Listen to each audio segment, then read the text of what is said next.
No bueno.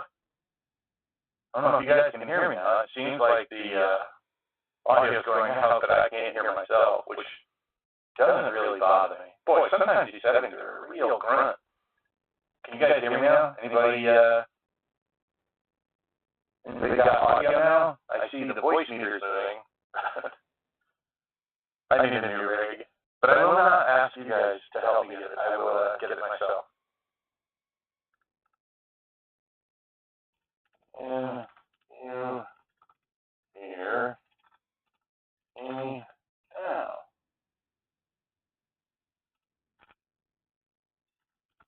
Okay, so it's echoing. That I can probably fix. How about now? If we have audio, yep.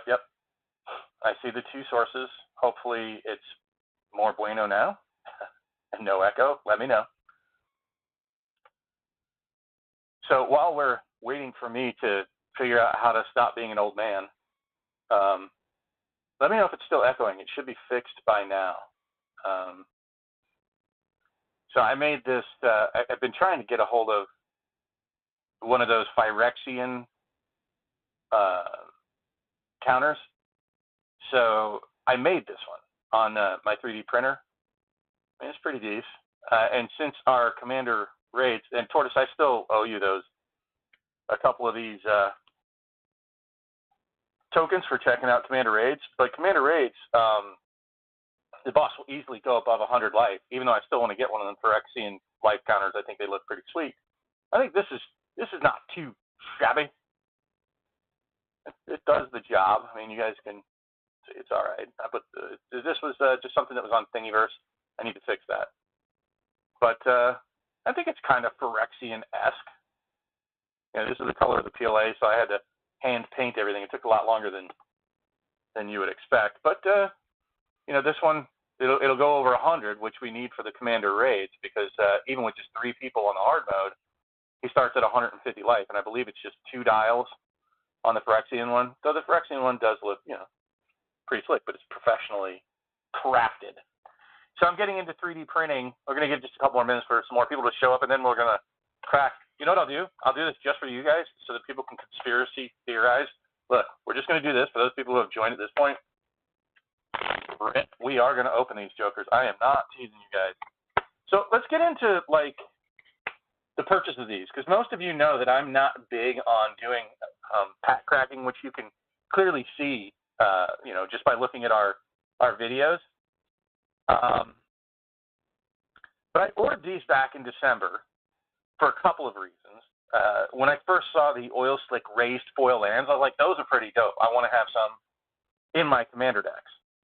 And so I ordered these. I got these for $62 a piece delivered. That's, you know, there was no taxes, and I think it was free delivery over $100. So I got a complete case, giggity, for like $350, $360 delivered. It was $62 times 6, whatever that comes out to be. Or $370.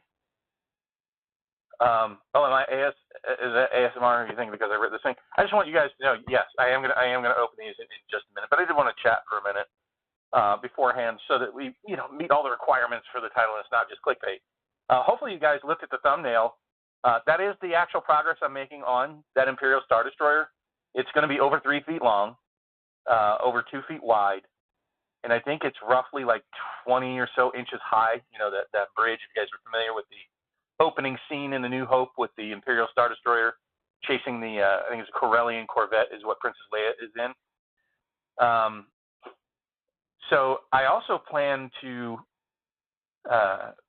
put roughly like 400 fiber optic lights in it.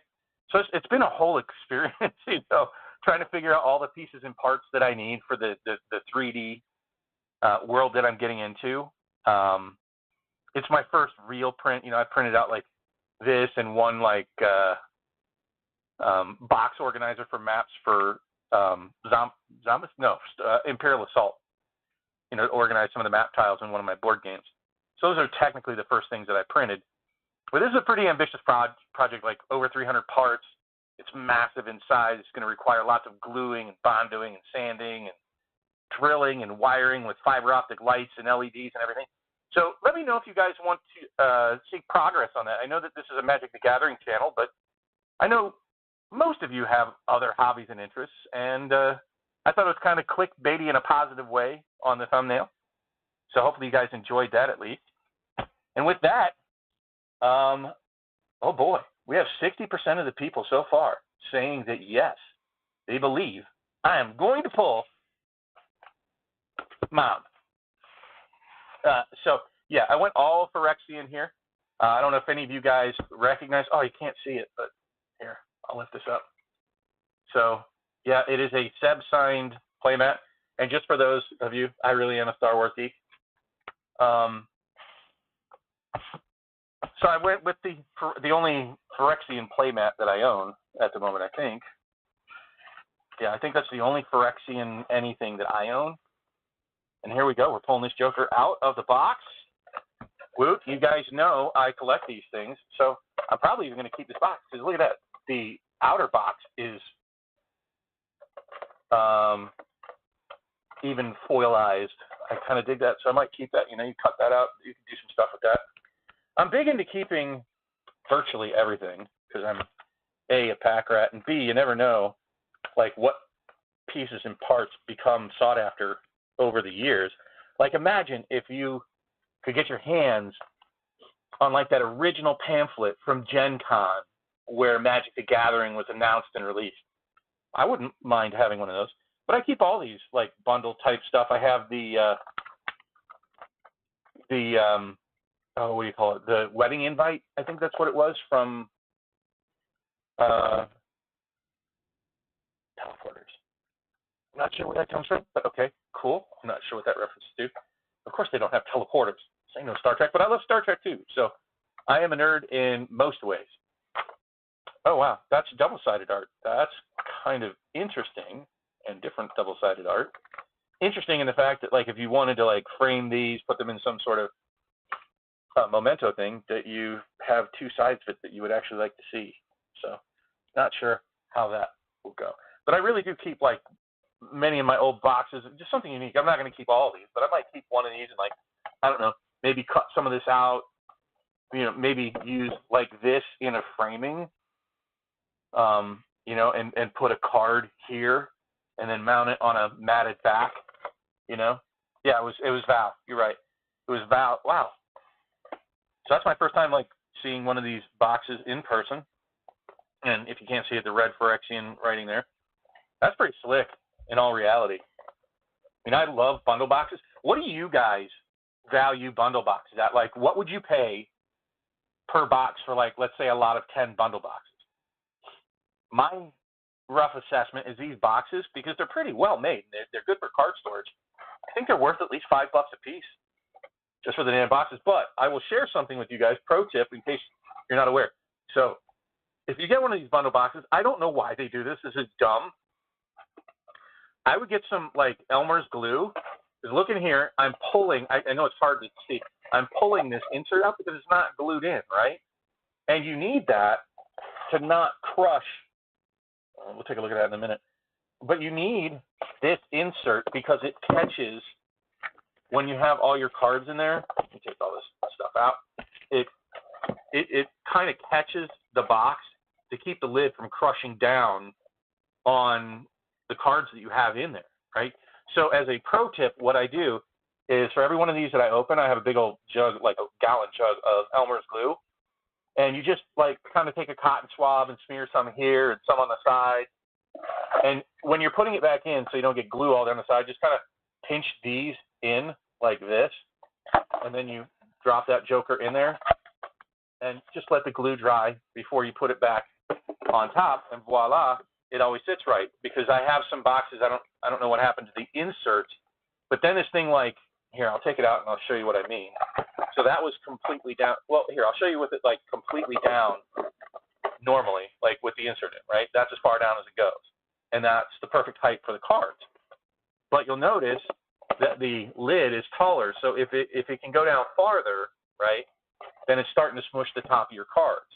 And this is a lot of blah, blah, blah, and this should probably be its own separate video. But whatever, you guys get to listen to me. So we'll take this insert out, and I'll show you what I mean, that it can go down farther. See what I mean? Like, now it's stuck. So, no, Howie, it's just me.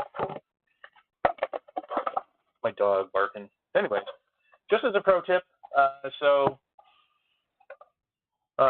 something I learned. I'm glad that, yeah, you also glue them. That's so not such pro tip. But outside, let's take a look at the lands first, and we'll get into it. Yes, I'm going to open the complete bundles, the complete packs, very last. So if you're going to want to see them, you're going to have to wait to the very end. And as I do, I slow roll the shit out of everything. So I am going to open all of these. I want to see them in person, at least on the first ones, and we'll go faster later when I get to the other packs. Because I haven't seen these in person yet. This is the first Phyrexia product I am opening. It's the only product that I'm buying. We won't go into the deeper reasons. So it looks like you get 5 of each, or no, 4 of each. 2, 3, 4. Okay. So I don't know where this Phyrexia. Oh, there. I guess there's a really light sun. You can see it there because everyone's supposed. You can see it. That little teeny circle. I guess is supposed to be the sun. But every one of these is supposed to have like the Phyrexian symbol with the line going through it at some point. Some are more obvious than others. Where this one has, like, I guess this line, spire, going through it. And the forest one is up here. Well, I think these are pretty dope, the full art lands in these. I don't think you get these full packs of foil lands. You might get these. I don't know. Does anybody know in the regular bundles you get these lands? I know you get the basic foil lands, which those even look pretty sweet. I wouldn't mind getting a bunch of those. I don't know about foils. Anybody know if the foils are curling bad on like the normal, not premium products? I'm not sure. I haven't heard a lot about Pringling, but most of the attention has been on these complete bundles. So I know these. Oh, I didn't know these were also foil. Oh, that's pretty dope. So these are pretty sweet just in and of themselves. I mean, I think this bundle is really packed with value, especially for $62. So I don't remember what this one is. I know it's a card I don't play, and I really am not a huge fan of the Phyrexian language on cards. I don't like having to go look up cards. I don't even know what the card is. I don't remember. I probably don't care. But these lands, if you want to see them, I'll hold them up a little closer if you haven't had a chance. And yes, they are all foil. So there is the plains. There's the island. That is the swamp, or the purple color. Your mountains. It doesn't look very mountainous. I don't know what that's supposed to be. And then your broccoli. Phyrexian Arena, that's the one like you draw cards, right? Some sort of like sack life, draw cards kind of thing. So that's pretty sweet though.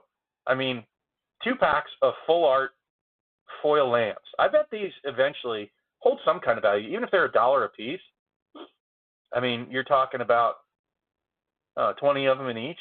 So that's $40 worth of value there, roughly, plus the box. This is going to be 10 cents. Even if it's a very playable card, and I know it is. What do you say? We get right into cracking the old packs. Let's get completely geeked, get some values. So, I'd like to hear it. What do you guys, oh wait, we didn't look at this thing. I guess you can use these in like your big boxes to be a divider, which I think I'm going to. I can go back and try to find all these that I have. Does anybody know what these are for? I mean, what a weird size, right? So let's pop one out just so you can see the size in relation to the size of a card. What the hell are these? Like, if it's some kind of token, it basically covers the whole damn card. It's not big enough for like a box divider. Anybody know what that is? I'm baffled by those. It would be nice if they gave us a little sheet. There's some Phyrexian symbols, so like you could do some sort of infect with those, maybe infect counters. Infect counters. Actually, it'd be like what? Poison counters, not infect counters. So, yeah. Anyways, if anybody knows what these are, let me know. I am curious. Curiouser and curiouser. Man, you guys would just wreck me if you saw the cluster that is down here in my basement in my little corner. I feel like, what's his name from Office Space with my red stapler. Here we go. First pack. No going back. What do we have? Yeah, that doesn't make sense. Yeah, like the big ones I can see, but the small ones, oh, yay. One of my least favorite things. Does anybody like art cards? So that's funny, right? First pack. Well, maybe for playing with like the smallest, I know what they're for. They're for that smallest deck in the world. I could go get some if you guys don't. You guys know what I'm talking about? You've seen those? The little mini magic cards? That would separate those cards, right? That's about the right size-ish. I think they're roughly about that big to make you look like you have giant hands. It's like, I have big hands, ladies. Anyways, art cards. Well, full art. Are all of them full art in the set packs? We'll find out. Let me do like Blake and be utterly confused on like where I'm supposed to stack stuff. Do any of you guys care? I do care about the commons, but I'll go back through those later at the end of the stream, and I'm gonna. Oh wow! So it's only 4 commons, and then right into the uncommons. I'll go back at the end of the stream for those who just want to sit around and listen to me blah blah blah later, and I will organize these. I have nothing better to do today. Took the day off yesterday. Sucked. Necrogen Rot Priest. And if there are any cards that you want me to pronounce the name of, I will be more than happy to say it. By the way, how is my volume? How is the volume of my voice? Wait, that's weird. Is that because those are the manga art or whatever that's called? I think that's what that's called, right? Manga art. Sorry, I am not like hip to what's going on. So there is the uncommons. Let's do it this way. The first rare I got was Urabrask's Forge and Migla's Maze Crusher. I'm going to say these are not hits. And then the Hollow Sentinel. Token legendary artifact creature. Now watch, that's probably worth more than those rares. So I'm just going to separate it out that way. Who all have we got? We got Solar God in here, Kevy G, the Mr. Kebster. Thank you so much for joining us. Thank you all for joining me. Moxfire, RJ, Schwartzy. I think it's the first time I've seen you here, unless you've changed the name. Who else have we got? I know that I saw Mr. Superfast Tortoise in there and Cosmic Seeds. Hope you guys are doing well. Remember, we are the Pure MTG crew, along with Pat the Popper, likely Mr. Action Wings Alex himself, potentially Lance from Cothern Cards, all going to Gen Con this year. That's right. You can meet us in person, play with us in person. You can tell me you hate my guts right to my face. Or you can ask me questions. I will not bring the tinfoil hat, but I will bring the tinfoil conspiracy. All right, bunch more commons. That's fine. You know, I really, truly, I know this sounds bad. I really want people to sub that truly want to watch our content, truly support me. I spend so much time on other people's channels. I'm actually online quite a bit. Most of you probably know. So Razor Verge Thicket. Okay. I can live with that. That's a pretty decent card. Right? Very playable. Oh, I think I put a common. Didn't I? Because I'm dumb. Right? There it is. Dumb Bob SquarePants. But you guys can meet us in Indianapolis August 3rd through, actually I'm leaving on the 5th. But I will be there in person. I will be giving away a bunch of these tokens for the Commander Minion tokens that I had printed up from MakePlayingCards.com. And they help you play Commander Raids. If you haven't already, please check out the Discord. Oh, you're already bouncing there, Coach?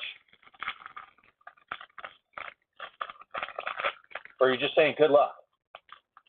pull a Mondrak for you. I would love to pull a Mondrak. That's actually, I'm more excited about Mondrak than I am about Mom.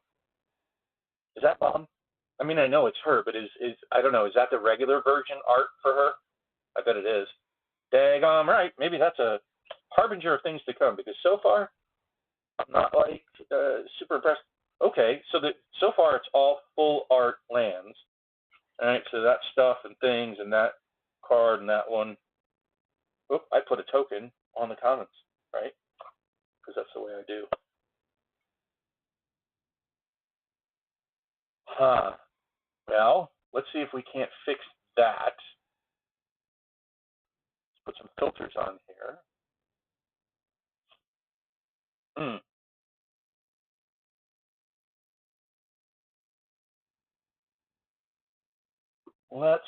It doesn't look like it's recording in stereo, so I'm going to try something here.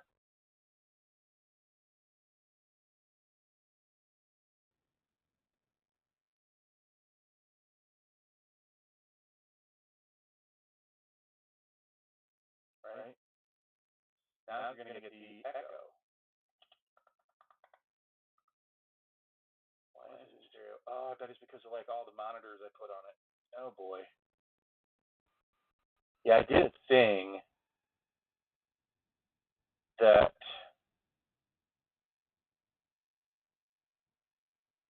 was trying to play with this some sort of like audio banana thing.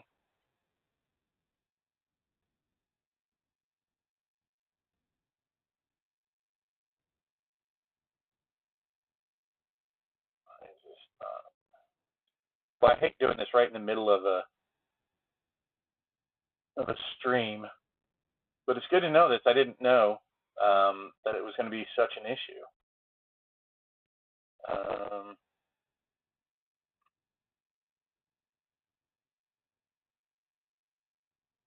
Let's see if it's still an issue. I don't know.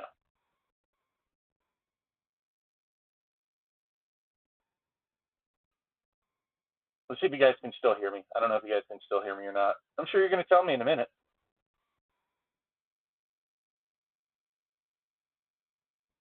Huh. Wow, that really sucks.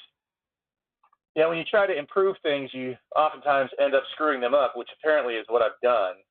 I don't know if I can fix that you know what, let's get through this pack, and then we'll see if we can't fix it, or maybe we'll get through the whole box. I don't know. So Thrumming Bird, that's a pretty decent card. I don't want to end the stream and come back because that creates just too much issues. Okay, so Thrun, Breaker of Silence, is the rare Molten Rebuke, and a list card. I think that one smells of the Secret Lair reprint. Is this the one from Stranger Things? I don't think so. It's got Prowess. Aisha of Sparks and Smoke. I don't recognize that one. You guys can let me know what it is. I don't know what it is. Not real. Oh man, that's really a bummer. I really hate low quality stuff, and people are much more willing to watch low quality video than listen to low quality audio, meaning you're more likely to lose your audience over low quality audio. I don't know if there's much that I can do about it, though, which really kind of sucks. Let me see if I can do a quick couple things. Going to mess with sound. Open up the sound settings. I don't want to open sound settings. Saying my default is definitely my Samsung Meteor mic. I'm going to switch that up for a second.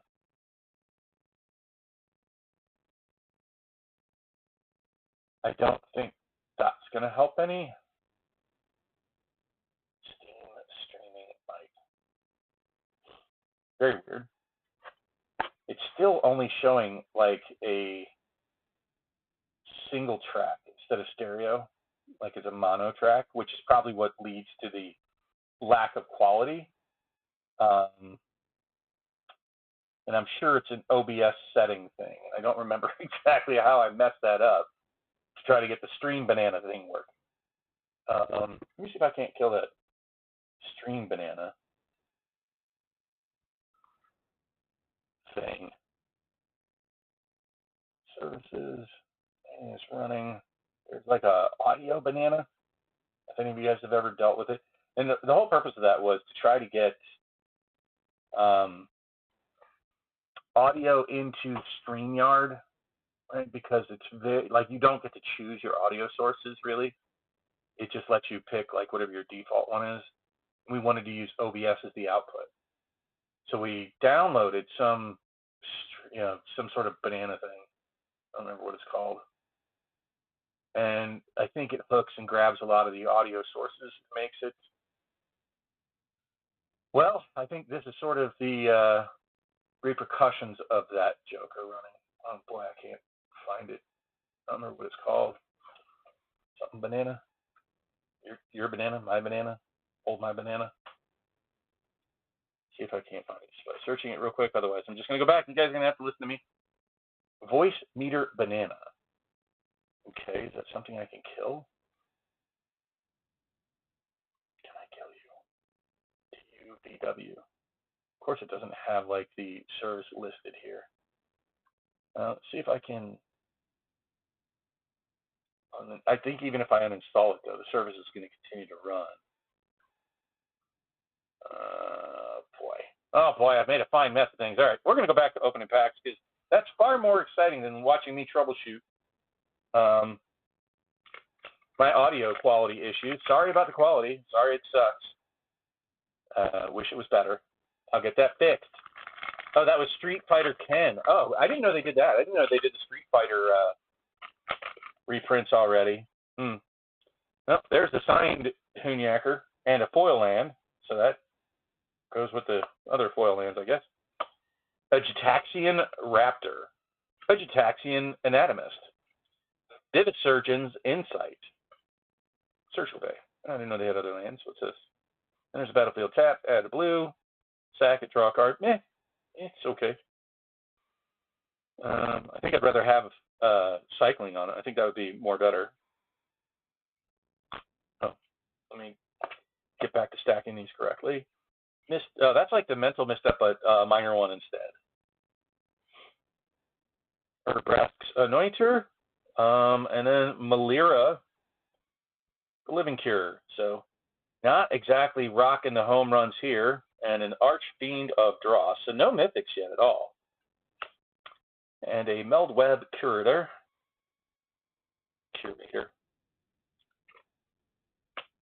Poison counter tokens. Are those still worth a penny or a schmeckle or so? I don't know. All right, right on to the next pack.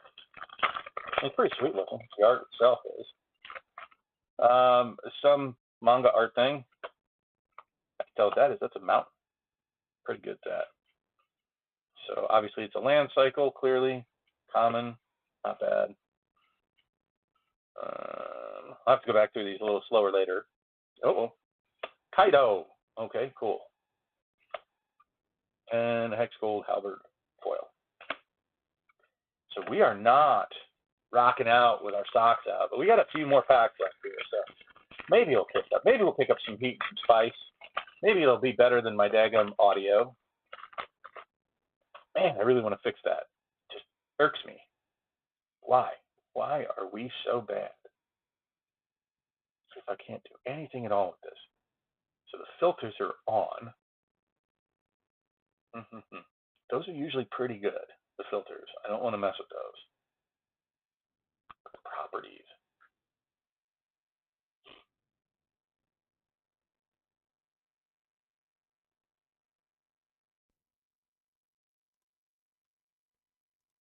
Okay, is that any better? That should be better. I now see 2 bars. Hopefully that's mo bueno, more betters. Thank you. Thank you all for being here. Thank you for sharing your Friday afternoon. It's payday Friday for me, at least. How about you guys? I went out looking around for bundles, went to a Target, went to a Walmart, and they just had the overpriced regular bundles. And I said, grabbed some lunch, came home, brought home some lunch to the girls, got some Arby's. Garaz, Unstoppable Juggernaut. That's big. It's a big guy. Cat token and the Raptor. Still 0 for 0 on old mythics. What's a bingo? Is that a good one? I don't know. Unstoppable Juggernaut? Or is it we talking about the audio? The audio is way more better? Yeah, I kind of figured it would be. I was a dummy. It happens. Is that this? That's the second one of those jokers I've gotten in this bundle. Look at that. Talk about duplication. Wow. Well, I'd rather that be a duplicate than some bad duplicate of something else, right? Because I have a stack of like 400 of them damn art cards. No clue what to do with them. Make a play mat, make a table. I do woodwork. I think you guys might like to see the woodwork. It's definitely better than these packs. I made my own bed. I made our desks. I made our foyer table. I made a lamp. I love lamp. Jorkadeen. Still no mythics. You know, this is feeling a lot like the Baldur's Gate box. You know what I mean? It's like I waited till my second to last pack out of an entire box before I got my first mythic, and it was like $1 mythic. That was pretty painful. Yeah, Kev, but these prices will not hold. I mean, clearly these prices will not hold. The set's still selling well. Is that no, it's probably not the Mirror Boss guy. Is that the Mirror Boss guy? I don't know what his art looks like. That would be nice to get him. What I'd like to find is Skrelv at least. You know, like that seems like an interesting card I would play with. Mr. Skrelv would be Skrelvalicious. A Sinew Dancer. A Glissa. So I guess it's called it. Going yard. A Foily boy or girl or something. So clearly that other card I was talking about, the art card, was not it. All right, so we got the foil Skrelv. That's decent. That's decent. I take it. And a Priest of Norn. At least it's got Infect. Whatever. I'll take that over the Ken reprint. Oh, there we go. All right, bringing a little luck and heat in here, huh, Lance? I was tattletaling on you. I hope you don't mind. I said that you might be showing up to Gen Con this year, at least for maybe a day or so. That's the second one. Look, holy dupes. Like, seriously, bros. Like, back to back. There's that dupe and, the other dupe, right? So that's weird. Welcome, Mr. Richie Dubs. What has we got? Get past the who cares and more of the who cares. Well, there's a mythic. Wow. Maybe it'll be worth more because it's not foil. No. Because, I mean, I lied. I did open a Phyrexian product, and I did buy more. I bought these. So I bought 2 of these.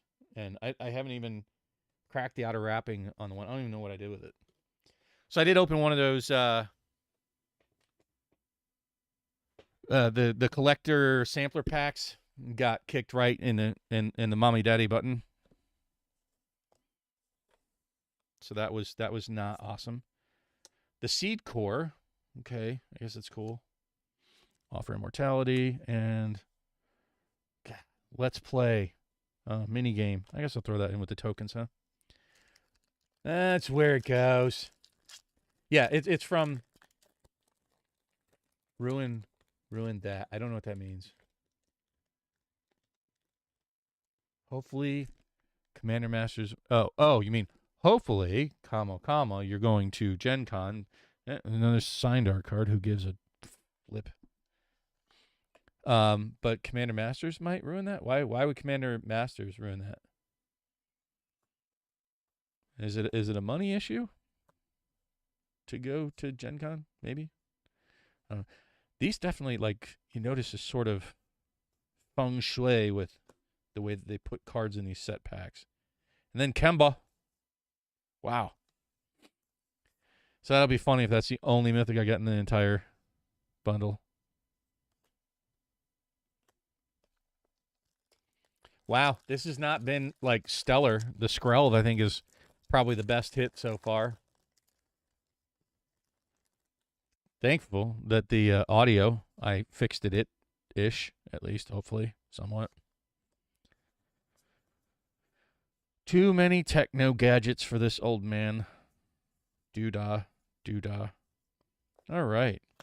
So I had a whole bunch of thoughts that I was thinking, well, there's a mythic. Careful what you wish for, I guess. Yeah, I think I would rather that another Skrelv. I don't know. Anybody like that, Luca? I'm not, like, particularly enthused by it.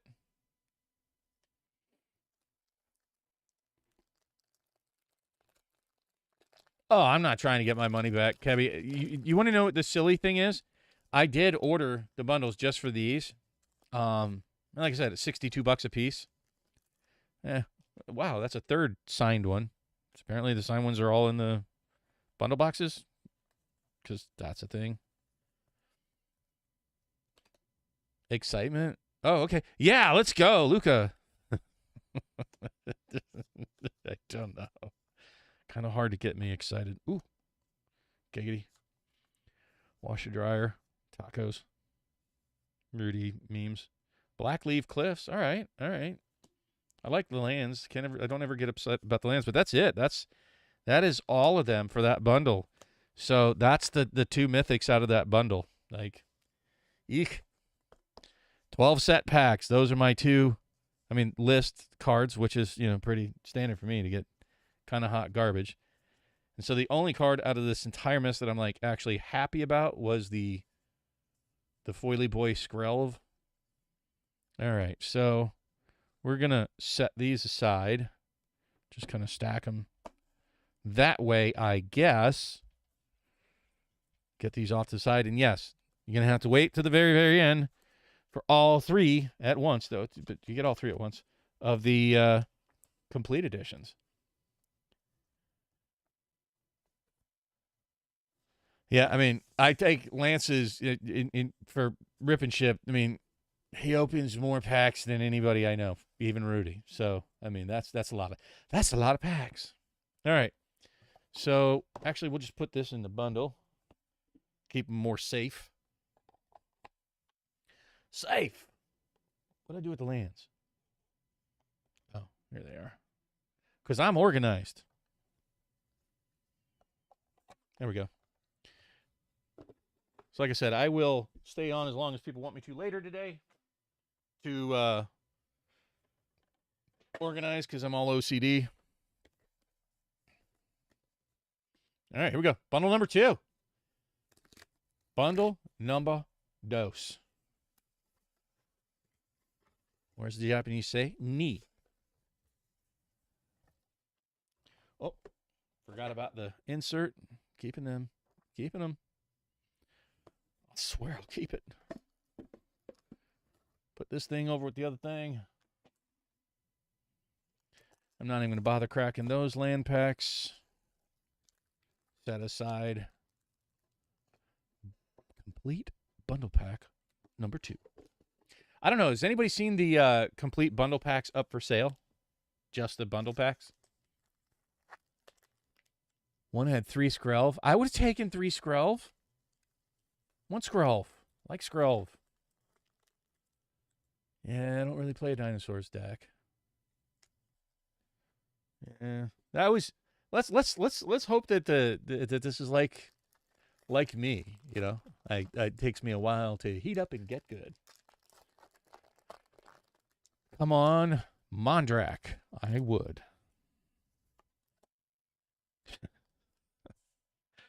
and that, and some commons, some uncommons, another commons, and the seed core again, and yeah. So pack number 1. I don't know. I liked Mondrak. Hey, look, it's essentially an anointed procession on a stick. I dig that. So again, signed art cards. But you know what? I wonder if all these packs out of all 3 of these bundles, what do you guys think? If all 3 of the bundles the regular packs royally suck. Do you think they'll make up for it by giving me the heat in the complete edition packs? I don't know. I kind of have like those sort of mysticism conspiracy theories about like the pre-release kits. Like if you get an absolute banger card for your pre-release card, that the rest of the packs suck, and if your packs suck, you get the good one, and vice versa. Zenith Chronicler, Tainted Observer, and wow. Why? This bothers me. So I'm going to rant for a second. You guys get to hear Bob rant about something that I absolutely despise. So let's think about this. How many people do you think bought these set boosters of Magic the Gathering that don't already know about Arena? This doesn't give me on anything on Arena. It's an advertisement. They're putting advertisements in packs of product that I've already purchased for this product. That's just, seriously, think about what you're doing. Like, I don't know whose idea that was, but it's just garbage. And think about this. Let's think about this. Let's rant just a second more. Think about this. So, something I really want you to think about. These cards are not free. There's clearly ink on these. They had to design these. They had to put them into packs. They had to arrange for it, right? So this advertisement cost them money on some level. Now, let's say this cost 1/10 of a penny. Just 1/10 of 1 penny for this card, which I'll guarantee you it costs more than that. But let's just do a penny, right? Just to say realistically, probably at least a penny a card, right? So imagine if they took all the money for all of these art cards they put in all of these packs and instead spent that on one YouTube advertisement to reach people that they don't normally reach, to put the advertisement out there to get the product in front of more people on TV's kind of dead, but in another marketing media. Take all the money that you're spending on these stupid cards that you put in packs that you have to pay for shipping, you have to pay for creation, you have to pay for storage, you have to pay for the materials. So think about all that money and diverting it into a more intelligent marketing product. Just irritating. They might be cheaper, but I'm just saying, but there is a cost associated with it, and I don't think they're getting any mileage off of them by putting them in packs that we're already buying. Like, yeah, put codes in to encourage people to buy more packs. That would be something better, but those straight advertisements in a pack you've already purchased just does not make any sense whatsoever to me. Looks like I got some kind of full art. They have full arts in these jokers? All right, so commons. So after I got done bashing WotC, I'm sure the Magic gods are going to punish me with, like, the worst full art card, foil card you can get. So you guys can see it peeking out there. Don't tell me. Don't spoil it. Whatever it is, probably horrible. I don't want to know. I want to be excited because I'm kind of excited right now. Half chubbing. Played against that card for the first time today in Arena. I do play Arena. I play my dailies just to get my stuff. All right, so it's making me excited. I'm getting excited, guys. I shouldn't get excited because these packs have been miserable. So I got a rare, an Ovika Enigma Goliath. And, what is it? It's a rare. Ugh. I got excited for a second, but it's not. That is a Kaido. I don't think anybody gets excited about Kaido. And he looks all Phyrexianized with too many arms. I don't even understand what I'm looking at in that art. Can you guys even, like, make sense of that art? Is he like a spider? Along came Kaido spider? I don't know. Bulk rare. Yeah, I would say for sure. Phyrexian might probably worth more than that thing ultimately years down the road. All right, let's stop bitching. Let's get some more positive vibes. Let's get some positive vibes going in the audience there. And it seems like 62% of you now say that I am going to pull a Elish Norn in the complete bundles. Art card. Look at that. I got an art card. Woo! Then I got an island, and then I got a bone to pick with the Scourge, because the fleshless gladiator was a complete Tyrannix atrocity. Then the Sinew Dancer came along and said, I will fling my Flensing Raptor in your Hex Gold Halberd. Which the Bladehold War Whip decided that it was time to pull out her Rebel Salvo and punch him in the Bladed Ambassador. After Drivnod the Carnage Dominus decided to reward her with a Shrapnel Slinger. Oh, and then bonus, we got the Acidic Soil from Urza Saga, which I probably already have like 20 of. On the OG ones, not the list slot. I hope you get the sword. Didn't get a chance to pull one of them. I don't know that. Oh, you mean out of the oil slick foils? I don't know. We'll have to hang on and see, or rewind and watch it later afterwards. It's not that we really need to watch ours. You know, we need subscribers, and I don't want to have to play the algorithm game and do all that. I do a lot of work online. I do put the time in, though not on my own channel. But I want people to naturally gravitate towards what we have to say. I'm not big on giving away cards. I'm not big on like even pack openings, and I'm enjoying much more talking to you folks than I am. Oh, look, there's Tyvar. Wow, that's kind of like just not great quality on that foil. Like I care. Oh, look, more garbage. Yay. So Tyvar, I guess, right? Now, is he still considered an elf? I don't know. Or isn't there is there like a card? I don't remember. Wasn't there a card that you get to go get a? Yeah, I don't really do giveaways. That got kind of not feel good quickly. Like I'm gonna do giveaways, but I'm gonna give away things that I believe in. Like for anybody who plays Commander Raids with us, and you know, I'm sorry, Superfast, I haven't gotten yours out yet. For anybody who tries it for the first time, Commander Raids, and it's functional because you can't get these elsewhere. I had these printed up. I already have like a couple hundred copies. So if you give Commander Raids a shot and you want to give me your address, I'll ship out a couple of Commander Raids minion tokens to help you play the game.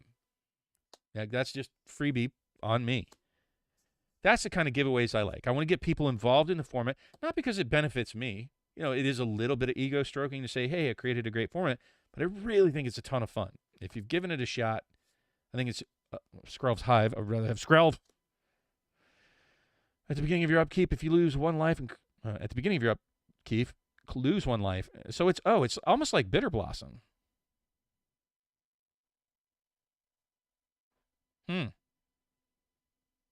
I got to mention this to Joel. He was building I need tokens and enchantments. So somebody remind me of that, or at least send Joel a notice. Hey, think about Skrelv's Hive, because I mean it's only a 2-mana enchantment, and it creates a. I don't think losing the one life is really going to bother him that much. So that's pretty decent actually. It's like a Bitter Blossom, really, ish. Though it's not a blocker. But you can do other things. I mean, having tokens to sack is actually pretty decent. Like, you could use that Joker in a 2-color deck, right? To constantly power up your Pyre of Heroes. Pyre of Heroes, is that what it is? From Kaldheim? I think that's what it is. Lots of different things. Well, I mean, you could sack them, though, right? Because there's lots of things like that Rite of Oblivion. Is that what it's called? The one that's in Orzhov. You have to sack a permanent to get rid of a permanent, I think. Imagine planeswalkers with creature types. All right, but wasn't there one that lets you, like, go get Tyvar? Right? He's a planeswalker anyways. But wasn't there in Kaldheim a way to go get Tyvar? I wonder if that works for that. That's what was rattling around in the old cabeza. All right, so going slow. Sorry if that bothers you, but I'm probably going to continue to go slow. Things, stuff, that one, that guy, that one, and a venerated rot priest. I think that one's supposed to be pretty decent, but I saw it losing value. So not hitting the tops of values. We got 5 more left in this bundle. 12. Right? Because that's easy to say once you've been sitting around drinking with your buddies. Plus 12. What? All right. And is that Nahiri? Well, that's pretty hot looking. That actually looks really, really dope. Like in the non-foil version. So that's pretty sweet, actually. That's pretty sweet. So I didn't see. Did anybody say? I'm looking. Sorry. Whenever I'm looking over like this, it's I'm not trying to give you the best side of me, which is that side, or is it that side, or do you like that? I'm looking in chat to see because I asked a question that I didn't even pay attention to the answer for because I'm such a pro at this. If anybody saw that people are selling their complete packs.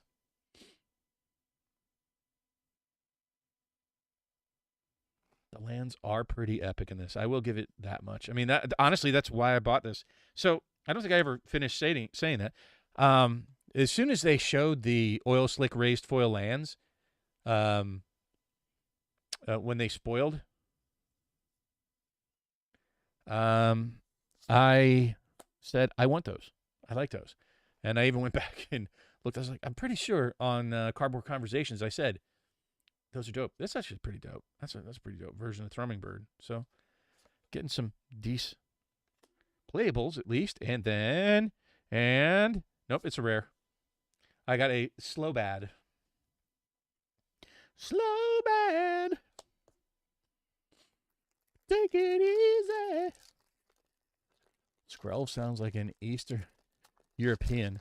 It definitely, like, I'm wondering where they come up with the names. Do they have, like, AI generate the names for them? I wonder if that's, that's like a thing over at WotC. We need names for cards because, Jesus, we've got 30,000. Like, how do we come up with a new one? Let AI do it. And then they get a list of, like, 400 names they have to go through and go, Skrell, yep, that's it. That's exactly what a bug would name itself. Leon and Lightbringer, like cats. I'm a fan of cats in the game, not in real life. Sorry for all you cat owners. I am not a cat person. I'm a dog guy.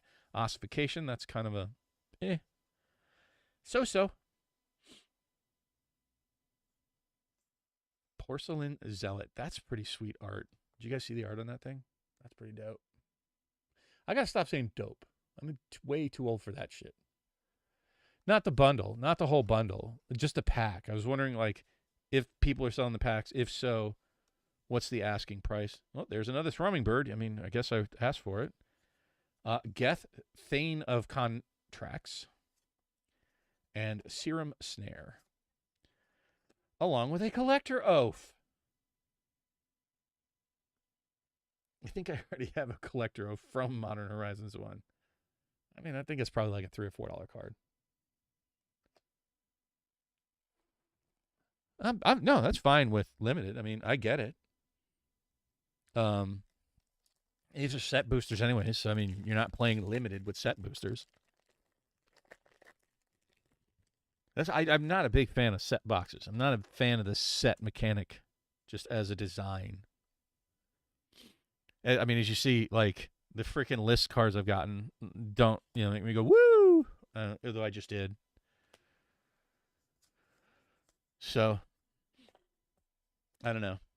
Not a big fan of set boxes at all. Wouldn't mind getting that Mur guy. Oh, there's a Vraska in the whatchamacallit art, the manga art, I think. Is that what that is? Is that manga art? Along with a Kaya and a Ravagous Necrotician. No, Necrotitan. It's a Necrotitan, not Titian. So that's all right. That's kind of a hit-ish, sort of. So, 2 mythics in this box at least, right? That's not awful. And a Necrotitan. And then, yay. Serious, bro. I mean, it's not bad. And it's actually a pretty rough Planeswalker. God, another freaking Tell me that is at least a token. Yes. All right. And that, pretty hot. These guys, not so hot. Fair Basilica. The art on that is that where that art came from that everybody was showing? Ooh. God, this thing is way up here. I have to put my arm above my. Look at that. Not really sure what's going on there, but it's kind of dope. I like it. Like the art. Wouldn't mind getting that in an art card, but I don't know what I'd do with it if I had it, so maybe I don't want it. Hey, look, another slow bad. So there we go. We got duplication of slow bad. How awesome is that? Give me a thumbs up if you think the slow bad duplication is awesome. Oh, I put these down here for no apparent reason. I think just because I wanted to show that art on that card. Last pack for this bundle. Also, again, not the worst bundle. I mean, I got the Drivnod and Avraska, but I didn't get a single Skrelv. Not a single Skrelv in that bundle. There's that card and that one. And some of these. A couple of those. And a Green Sun's Twilight. That's the first Twilight I've gotten.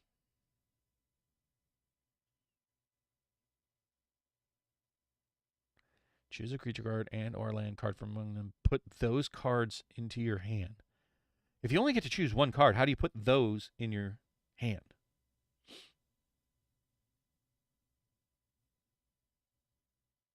That doesn't make any sense. That's bad English, right? Correct me if I'm wrong, but that is incorrect grammar there, Lance, isn't it?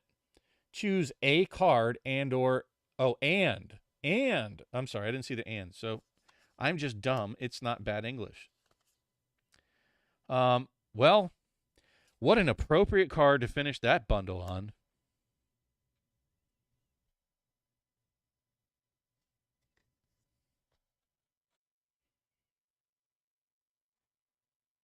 Yeah, I don't think I would play slow bad. I rarely play red in anything. Sorry for all you red players, but I'm just not a red player myself. I don't know why I have some open shite over here and some over there. But all the garbage on top of my keyboard. All right, so that is bundle number. Let's see. Let's go with the different language. Dose, right? Did I not say dose before? I don't think so. Maybe not. I don't know any other word.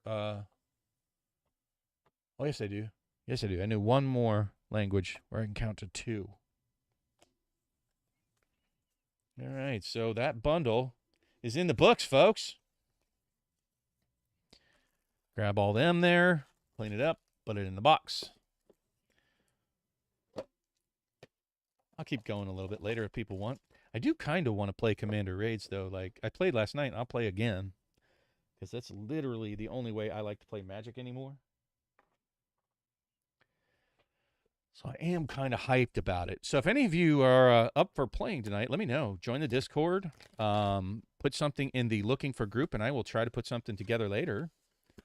A deck for Commander Raids put together. So next time you play, well, we can play tonight if you so desire. I have plenty of time. It's the weekend. We're supposed to pick up Mom, but she's not feeling well. So she won't be coming over this weekend. Poor thing. She's an old lady. She lives in an assisted facility at this point because I'm old too. And let's begin on the final bundle and then dig into our complete editions. Look at that. How sexy is that, right? Right? I got at least 6 of each of the lands. I like that I can't necessarily lose because I bought the bundles for the oil slick land, so everything else is bonus. I'll have a little bit of product to play with. No big hits, right? Maybe that's good. Maybe I'm saving up. Maybe I'm banking the karma. Maybe it's just the universe hates me.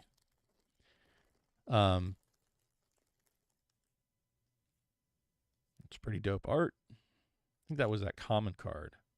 Yeah, the Porcelain Zealot. I like the art, though. There's the land, and there's an atrocity, and there's the uncommons. That's okay. Monument to Perfection. I dig the art. I don't know if it's a good card. for basic, sphere, or locus. I don't know what all that means. Oh, it becomes a 9/9. 9 or more lands with different names among the basic spheres and locus lands you control. Dude, that would be pretty hot if you put out that. What's the one that lets you go get? You sack like, I don't know. You go get a bunch of lands, like up, as many as you can cast. I don't know why I was ready to put it over in the mythic spot because that sure as hell isn't mythic. I mean, I did. Maybe I'm getting what I paid for. Maybe I left all the hot ones actually still in the case upstairs. So I intended to leave 3 of these sealed, but I just don't know. I mean, I'm forcing myself to open this because I purchased the product purely to open just for the oil slick lands. And I bought them long before all the hype hit and everybody was like, oh my God, complete bundles.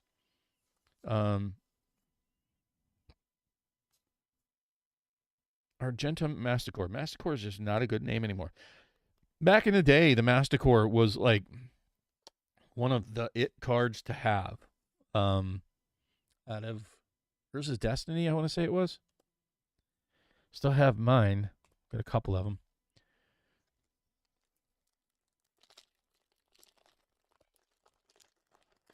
Yeah, I mean, I guess. The snow basics.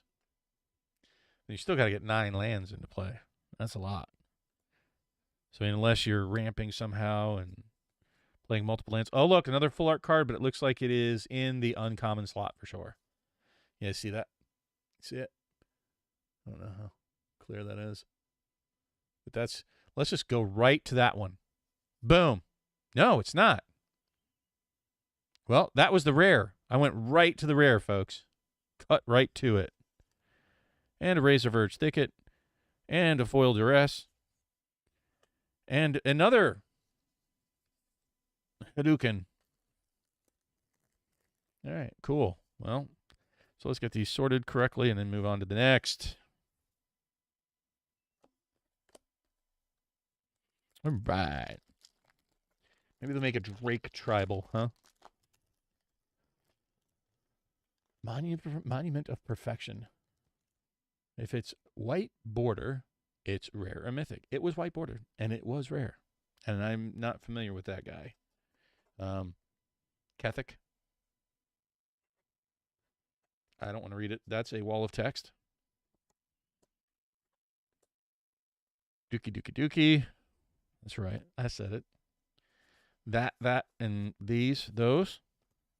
I know that's a common. With Rhea Ivor, Bane of Bladehold. Cool. Not really. All right, come on. Let's get a big hit. It'd be nice out of 3 bundles, right? You figure even I paid at least, like 166. No, 186. Yeah, $62 a piece. It'd be nice to get a $10 card. That would be nice, not to, put all the value in the lands. But I mean, the lands themselves, right? They're going to be, man, I just can't see those not being at least $40. Yeah, maybe $20 for all those pre-packed lands. Uncommon, uncommon, uncommon, uncommon, and another Miglaws. Yay. And a draw Skull Bomb. Cool. Cat token. Can I get a hell yeah?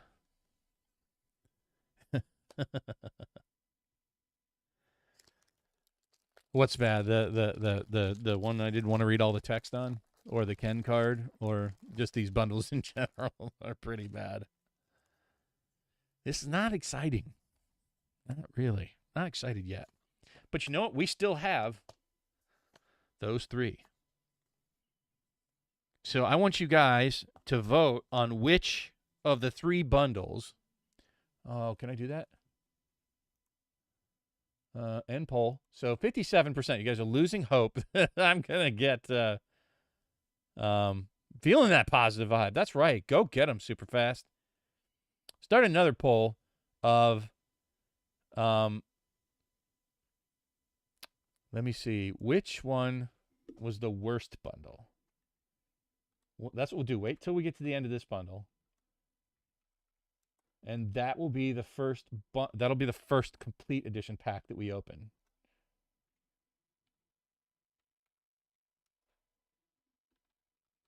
Which was the worst bundle? Because I'm so good at this YouTube thing. Man, look at me go.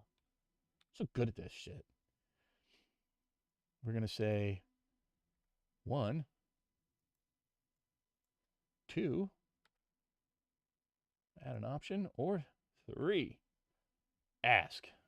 Maybe I should put a question mark there, huh? Which was the worst bundle? So don't vote yet. Don't vote yet, guys and girls and whatevers. Z's, Zers, whatever you prefer to be called. Oh, did you see that? Only a pro could do that.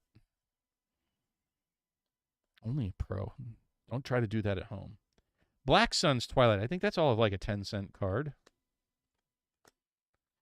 And he, wow.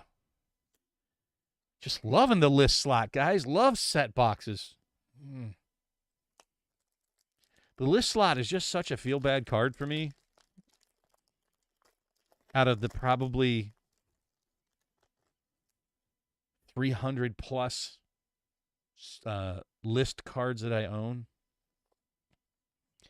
I did have, I want to say it was Lance that opened my Streets of New Capenna, and I got Anointed Procession. I want to say, Lance, you'd have, if you probably remember that, right? Because it stands out amongst all the cards you've opened. That's pretty dope looking art. I gotta stop saying that word. You guys should penalize me every time I say dope. So only 3.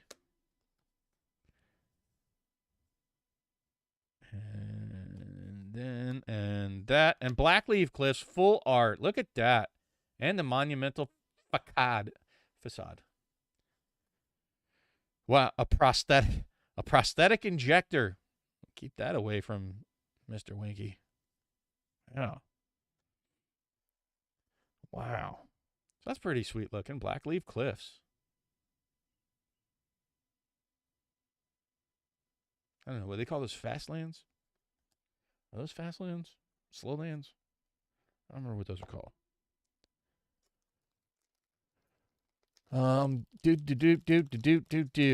The list slots are mostly huge letdowns. I agree, Schwartzy. AP was in that list. No, I'm saying you remembered opening that set booster for me, don't you? Because I'm sure it stands out amongst the... How many packs have you cracked now? Like, are you upwards of 30,000 now? 30,000 packs. Woo! Can't value bundles without the complete packs. Oh, I'm just having fun. Like, I don't crack much. I was kind of in the mood to crack. These came in. Wow, it's a lot of commons now. Common chameleon. That and that. Wow, what a green pack. Whew, very green. Why is everything so green? So let's see what we got with the token. That thing. And then we got that guy. Very green pack. So this is like a gruel pack. So if you were like drafting somehow with this. And Evolved Spinoderm. I don't know. I tried to make it exciting. Dope jar, right? Over 45,000. Jeez. You got to be like in a... You know what you should do, Lance? Like, hey, there we go. There's that art card that everybody wants. Who wants it? You ought to apply to the Guinness Book of World Records for cracking the most packs. Right? I'm sure you could submit all of your videos as evidence for how many that you've cracked. Right? Sure, there's got to be... Oh... Mr. Pro. I'm being all Blake-like and putting things in wrong and confusing piles. I will separate things out later, but it's a really long dissertation into how I sort cards in the new era with the variants And especially with this set. Jeez Louise. I'm going to have to. Hey, bingo. Ding, ding, ding, ring, ding, ding, ding, dong. There we go, folks. Woo! Woo! That card ultimately is going to be hot, spicy meatballs. I'm happy with that one. That is a card I actually, on the spoilers, was very interested in. Was talking with my co-host Matt about it. Though I don't even have a Super Friends deck, right? That's kind of funny. But that's a hot potato. Green's your favorite color. You know, back in the day, meaning like Urza Saga era, I was definitely playing Green Stompy, and I did super well for that era. The only deck that really gave me consistent trouble was the, if you're familiar with the Shadow Mechanic, the Shadow Hatred decks. They would kill me on like turn 3 because I couldn't block the damn thing. But I'd have them almost dead by like turn 3. So you would play like Pouncing Jaguar, and then you would you'd throw Rancor on it, and then you'd Giant Growth and Might of Oaks, right? So you know you were killing people consistently by turn 4, turn 5 with Trample, and it didn't matter. And you play like the Weathered Tree Folk. So there's another full art card, Flart card. I think it looks very similar to the other one we had, which was very unimpressive. What was that I pulled before? Was it Kaido? So that looked like another Kaido, folks. Another full art, a Flart Kaido. Might even be foil. So, because I'm so good at doing this. Whoa, let me go back. Reading comments. Nice. Super Friends. Dope tax. Every time you say dope. Wow, I just said it twice. You must tear an art card to shreds. Ooh. All right, so moving forward, if I say dope anymore after this, yes, I will tear a full art card. How's that? I just try to keep myself. I mean, not that I care much about those things. So there's these guys. That guy, Feed Your Addiction. Yeah, that definitely looks like Kaido Shizuki again from the edge. I can't help it. It's just the way they kind of peel off. Oh, nope, it's red. I couldn't. Oh, so Koth. Yay. And Memorial to Genius. Like, whoo! Who isn't excited about a Memorial to Genius? It is full art foil, a Flart foil, and it's the manga one. So, yeah. Copperline Gorge, cool. Wow. That's a 3rd rare, so it's a 3 rare pack. Cool. Kinzu of the Bleak Coven. No clue, but it's a vampire. And 5. Not super exciting. Getting down to it. 2 more packs, 2 more regular packs, folks, and then we're on to the completes. So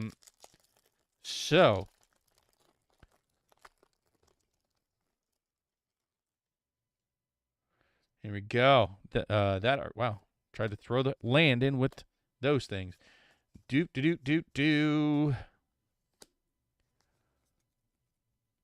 No tearing. No, just an art card.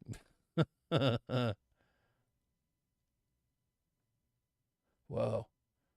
Different style stream. Lance was going through the set packs at an 8-second average. Well, I'm sorry, Coach, if I'm slow, but I am slow. Giggity. And then those things and another Thrumming Bird. I think I have like a multi-play set Thrumming Bird thing going on. And the Mycosynth Gardens. And an Iker Spit Basilisk. All right, getting down to the last pack, folks. It's going to have to be like serious last pack magic. But we didn't pull any of the hotties. I mean, I think Iker Moon Gauntlet is a D's card, but I don't think it's that much. And it's non-foil, non-full art, non-manga, none. Right? It is a mythic, though, and it is a pretty sweet card. You know, so I avoided the word I'm not supposed to say. And, there's a drone. I just want to make sure that that's a real card. It's a foil. A regular foil. There's a signed thingamabob. So we won't be tearing up any of the signed ones if I misspeak and get punished for my jar. Nice rare. Only 7 showcase commons, 6 showcase uncommons. So you're going to catch them all. Mycosynth is $8 to $10, I think. Getting wrecked with the set packs. There it is, Solar God. Call it like you see it, buddy. This is my message to the world. The surest way to lose money in Magic is to complete that line, somebody. If you know me and you've been watching for a while, it's been a hot minute since I said that. What is the surest way in Magic to lose money?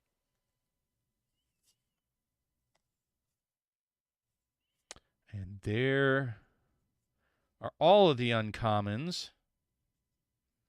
Did I hit a common? No, that's a lot of uncommons. So we have 3 more cards left. Let's see, what is the foil? The foil is an uncommon, Atrax's Skitterfang. Okay, so that's a thing. And then it is, let's see, is it a rare mythic? It is a rare, so Blue Sun's Twilight. I think the only one we were missing was the white one, and I think the white one's the good one, isn't it? So there we have it. No Mondrax, no Moms of any variation. A grand total, I want to say, of 4 mythics in all of those packs. So I think the Vraska was like the biggest one. No, I'm not going to buy those kind of packs super fast. Apparently, I don't buy those kind of packs. Pause gets all those kind of packs. But you guys, I mean, I am probably the most miserable opening products that I purchase for myself. If you guys have ever watched my openings, the gifts I get from BBD at Christmas time, wow. I mean, those jokers are heat. I pulled a Mana Crypt from one of them. I think it was Double Masters, maybe.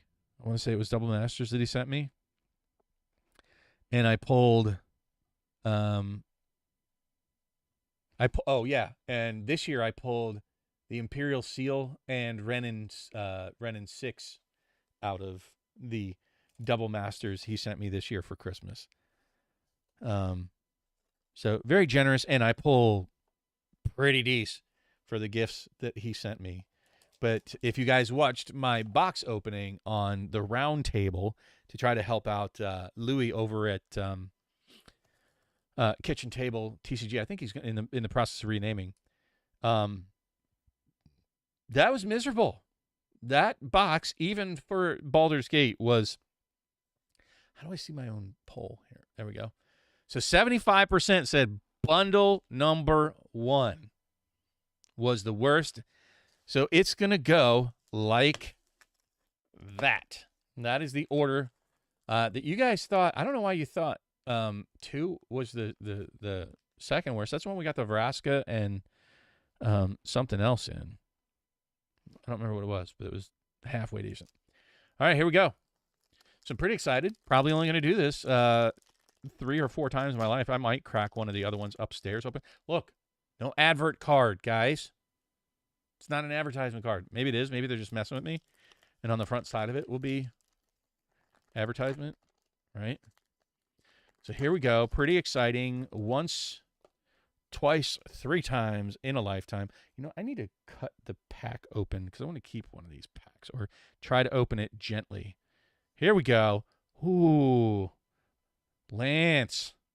You weren't kidding, buddy. Like, I knew it. I knew when I saw these things. Let's check the flatness. Man, they feel, it feels like I am dealing with an upper tier product, top shelf whiskey, folks. And those are pretty damn flat. I mean, that's flatness there. So if this is the treatment they want to start putting on special cards, I'm down. Like this, however they do it, and change it up, whatever. Wow, the blue's kind of dark though. The blue is kind of dark, I'm not going to lie. It's pretty tough to see. It actually shows up better on camera that way when I turn it than in person. And it looks nice, but, okay, black's also kind of tough. The white really stands out. Broccoli, eat them if you got them. And then we got mountains stand out pretty prominently. Is it that way with all of them? I'm assuming they all printed from the same place. Yeah, it's super fast. My Baldur's Gate box was a kick baller that kicked me right in the ballers. So I'm very happy about opening these. Very happy to have these. These are pretty sweet. I may have to buy more. I don't know. Let me open the bundles. I don't know. Maybe I'll open one more bundle, maybe at a later date and time. So we know it's a mythic. It's a red mythic, so that's not exciting. Capricious Hellraiser. I think that, I don't know, might be the worst one of the bunch. Let's take a look, because I'm not sure. So let's find the order. Let's open it up. Let's see what it say. All will be one, looking at only the oil slick raised foils. And, oh wow, so it's not the worst one, but it is one, like, so Staff of Completion is rated the worst, then Nahiri, then Zopendrel, then Tyrannus Rex, then All Will Be One, then Drivnod, then Capricious, then Luca, then the Vindicator, and you really don't start seeing a price jump until you get to like Tekuthal. Even Vraska is not super hot. So, what have we got on number 2? Let me try to do this in a more better way for you guys and gals and others watching the streamage here. Yes, I am slow rolling this. Can I slow roll it anymore? Did I get a Luca? Is that what you're saying? Luca is next. No, it's black. So Drivnod, indeed. So Drivnod. That was that's pretty brutal. Not gonna lie. Those are bad. So bundle number 1 is just bad, right? So those are 2 of the bottom 6. Let me see. Wait, 1, 2, 3, 4, 5, 6, 7. 2 of the bottom 7 out of the 20. So that's not the most encouraging of signs. And yeah, I might even be willing to part with those things because I just don't care much. Here we go. So pack number 2, according to the survey that you guys said, pack number 2, though I think it's going to be pretty close between pack number 2 and, bundle number 2 and bundle number 1, as far as which one was, no, bundle number 1 was clearly the worst. I'm saying which one was next. I think bundle number 2 was pretty close to bundle number 3. I think I got at least 2 mythics. What I get, Luca and Vraska. And Vraska I got in the Super Duper Pooper art. Well, not quite the Super Duper Pooper art. That's these. Boy, I'm afraid to pull them out of here because these corners are really sticking. I wanted to kind of preserve the pack. Oh, can I get them out of here without messing them up? It is not worth messing these things up. So let's try to loosen it up. Get loose now. 1, 2, 3. Get loose now. All right. So here we go. We already know what these look like, so we'll get right to it and kind of wrap up this stream. For those of you that want to stick around, I will probably organize. That looks kind of... Is that white? Tell me, Lance. Tell me. I'm getting excited. Getting excited, Lance. Is that white? Not trying to be racist in any form, but that looks pretty white. Just from the peeking bit that I can see. Oh, don't make me excited like this. Don't make me so excited. You might be right, super fast. Lance. Lance. So we're going to end that poll. All right, so what we'll do is skip right to the back. Right to the back. The back one is Phyrexian Vindicator. So Wow. All right, so Phyrexian, you've opened more of these than anybody else is ever going to, Lance. Don't give me that. So yeah, I'm gonna slow roll that. I'm gonna say, because I think now I have 3 of the bottom 7. We'll just go with the mythics and just go to the bottom. No, I have 3 of the bottom 1, 2, 3, 4, 5, 6, 7, 8, 9. I have 3 of the bottom 9. That's all I have so far. So please, Magic Gods.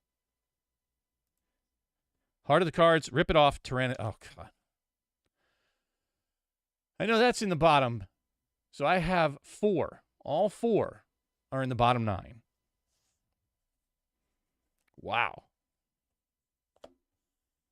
Wow.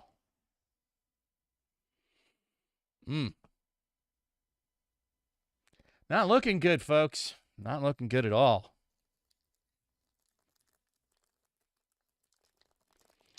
Oof. Oof. Wow, these packs are a little tougher to open than the other ones. I may have to open one more bundle just to pour salt in my wound. All right, here we go. Last pack of the Magics, and it does not look white. It looks black, folks. Another Tyrannus Rex and a Nissa. So, wow. All of mine are in the bottom 10. And I have a double hit on the Tyrannus Rex, which is in the bottom 4. Oof. Oof. Womp, womp, womp, womp. Well, wow, folks. That was a brutal beating. I must have been a very, very bad person in a previous life. That's all I can say. Maybe I'm just a bad person in this life. I don't know. I try not to be. But that was pretty bad. That was pretty bad. Absolutely no doubt about that. Am I missing a land? So there they are. Not one big hit out of 3 bundles, including 3 complete packs. Those were rough. Those are very rough. I mean, clearly, Lance, I picked the wrong 3 bundles out of the case, but ouch. I may just open them all, folks. I may just open them all. I did buy them strictly for the lands. Maybe just save 1 bundle. I don't know, but either way, I'm not going to do it today. But that's the haul. That is what I am here for, are these. Now, the way I think about it is that I play Commander mostly Commander raids, and most of my decks don't have many more than 6 to 8 basic lands of a single type, meaning I play 3 colors.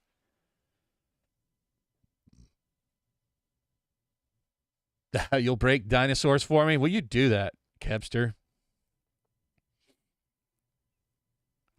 Look, Lance, that's, look. Yeah, no, I agree, RJ, and I said that people should definitely not be paying that price. And I was only championing these bundles early on, and I was trying to tell folks, hey, you can get these around $65, like early on. That's it's not FOMO when you're assessing things early on. And I'll say this right now. Do not buy. I'm not recommending buying. And so, Lance, you're going to hate me for this, but sorry. It's the way it goes. Well, but I mean, out of, what about the 36 packs of set boosters as well. It's like, okay, so in total I opened 40 booster packs with a clear shot at straight 6 mythics and not one of the big hits. Not one. Not one Atraxa, not one Mondrak, not one Sword, not one Jace, not one. Well, maybe I did hit Sulfum. Did I hit Sulfum? No, I didn't hit it Sulfum. I hit Slowbad. This is what happened. Like I said, opening Magic product is the surest way to not get what you want and to lose money. That's just the general way that the cookie crumbles. Like, more often than not, you may not see it on stream. You may see only the hype stuff that people open on streams. Sure, Lance has a better feel for it than I do with opening product, but in my experience, by and large, most people, laws of small numbers, you're not going to hit what you want.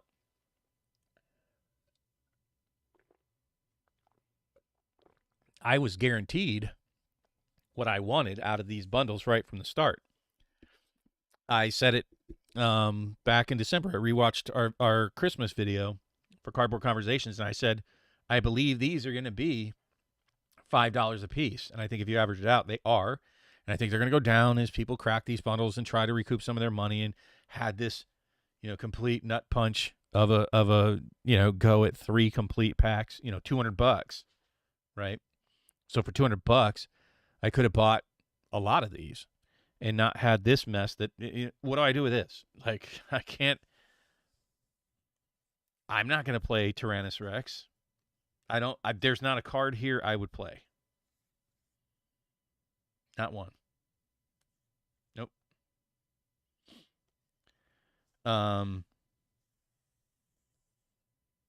Nope, not even the Nissa. Too expensive to me. The Vindicator would probably be the closest.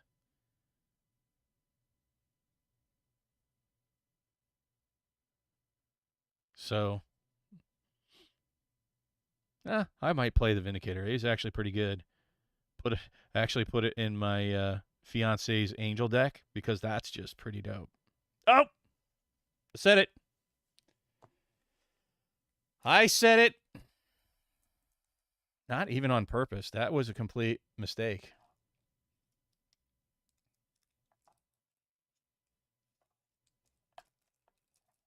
Trying to find the full art card here. So there we go. Whatever this is, the Quicksilver Fisher. Because I can't help myself, and I said the DOPE word.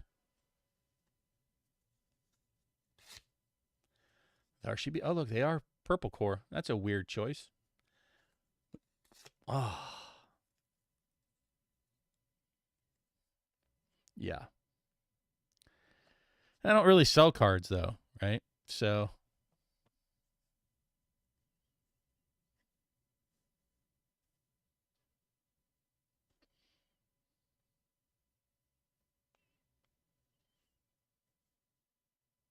I don't know what that means. I wonder how well the oil slick ads will pick up on Spell Table. You mean the cards?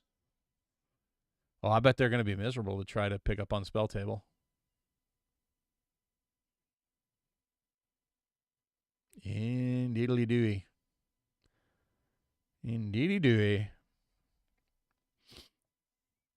Oh, the lands? Yeah, I bet those are going to be utterly miserable to try to pick up. It might even be hard to see. Once you sleeve that thing, it's going to get even harder to see. I still like them. I do.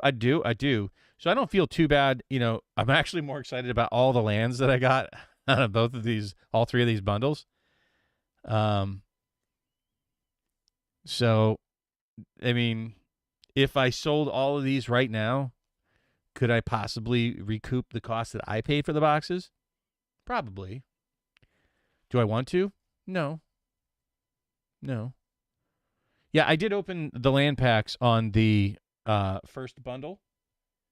So, you guys are going to have to stay tuned as to if I ultimately open up more bundles. I'll probably open up 2 more, but it'll probably be like with a friend, drinking some beers, drinking some beers. So that is it for the pack openings, folks.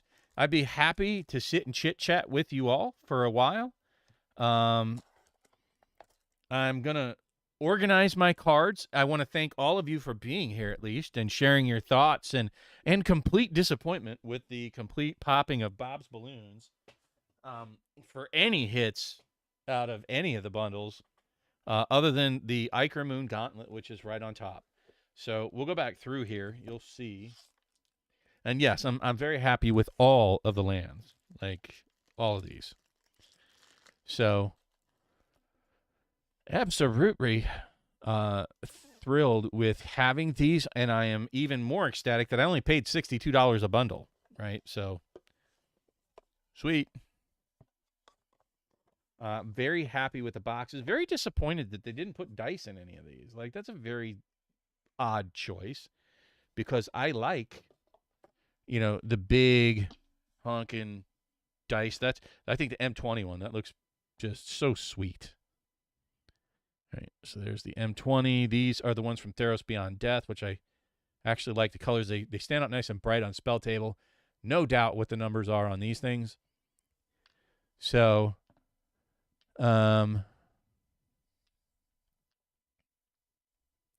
yeah, I got my LGS.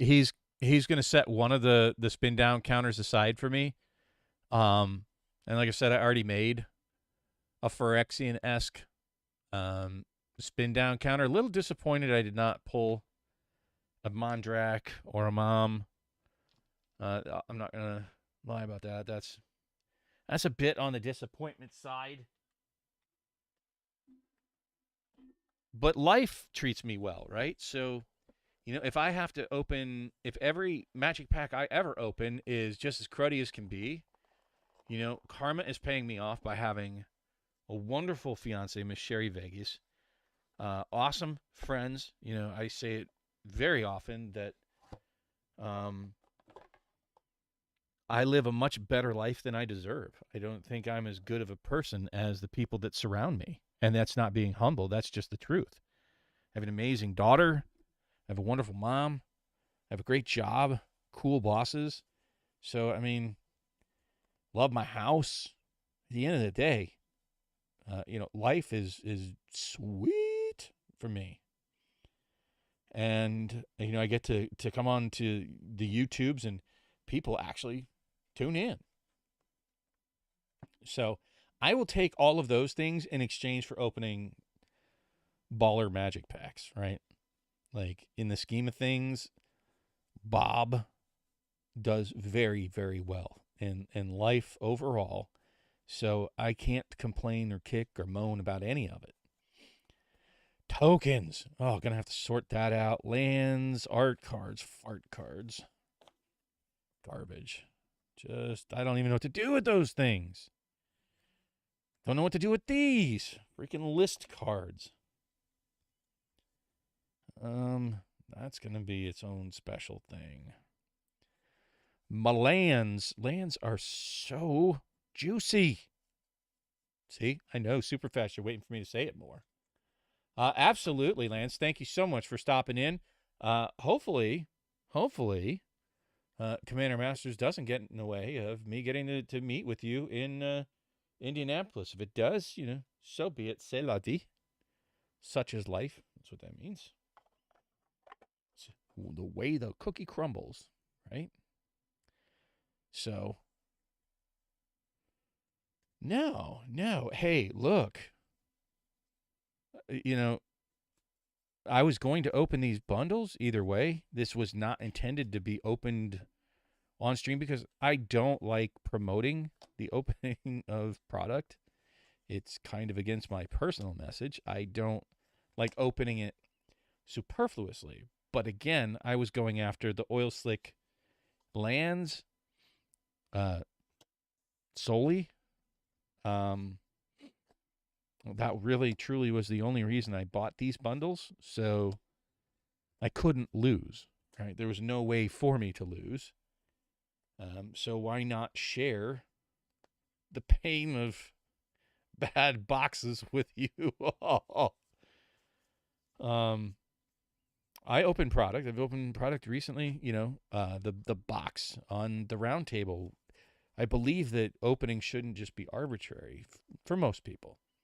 There are shows out there that like Color and Cards, and that's a whole different thing, which I am in support of, because you're participating in a community activity,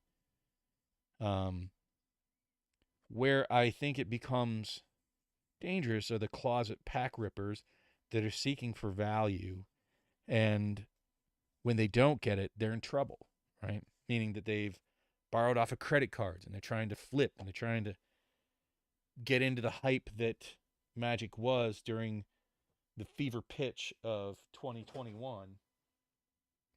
And people just, the mania that, if you guys are familiar at all with the Great Tulip Bubble, that is a very manic type of activity.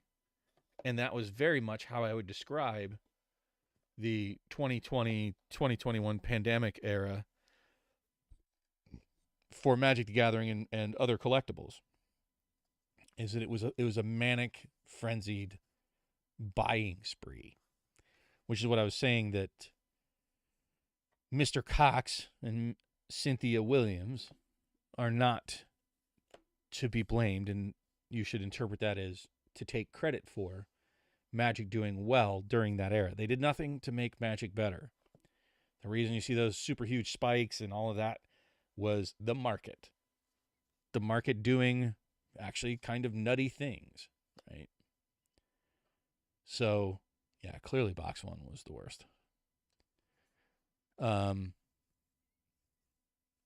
People still look to that era. They feel it. Most of us have been around since then, right? So people buying to flip and free tendies, that's still very much in the air. That sentiment, that feeling. However, that's just not how it generally works out. Now, there's still going to be times I'm just going to rip a pack because. And if you guys do it that way and it's not hurting you financially, by all means, crack away. I think that you would get more mileage most of the times out of drafting. Unfortunately, I could not get oil slick raised foils by drafting. There's no draft product I can get those in. Now, could I have just straight spent $300 to pre-order? I don't know. It'd be $250, right? To buy 10 of each land at $5 a piece. Could have. But then at that price, you're really starting to approach, well, I could just have bought, 5 of these bundles for $310. So I got a whole case at $370, right? Somewhere around there. So, again, it was very well thought out. It wasn't just cracking away. I very much wanted the oil slick raised foil lands, which is why I will probably crack 2 more bundles to have 10. I generally play 2 color commanders, usually 3. So I don't generally have more than 10 basic lands. I usually don't have more than like 8 of any one basic land. I go for the utility lands and the multicolored lands and dual lands and whatnot. So basics in the era of Commander are a bit different, right? Do I have a blue screen? I have a green screen, if that's what you're asking.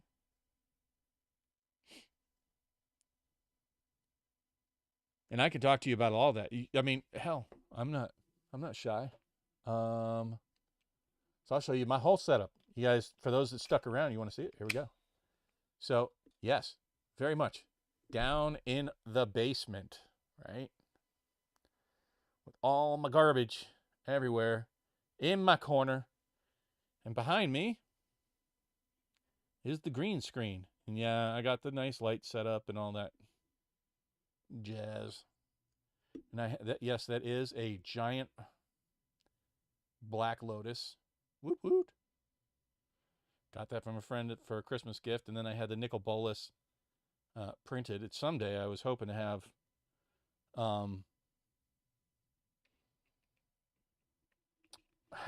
the basement finished and, put up my sealed products on shelves behind me and hang some of the pictures and make it a little different. Yes, I have a hole in my heart where the island is.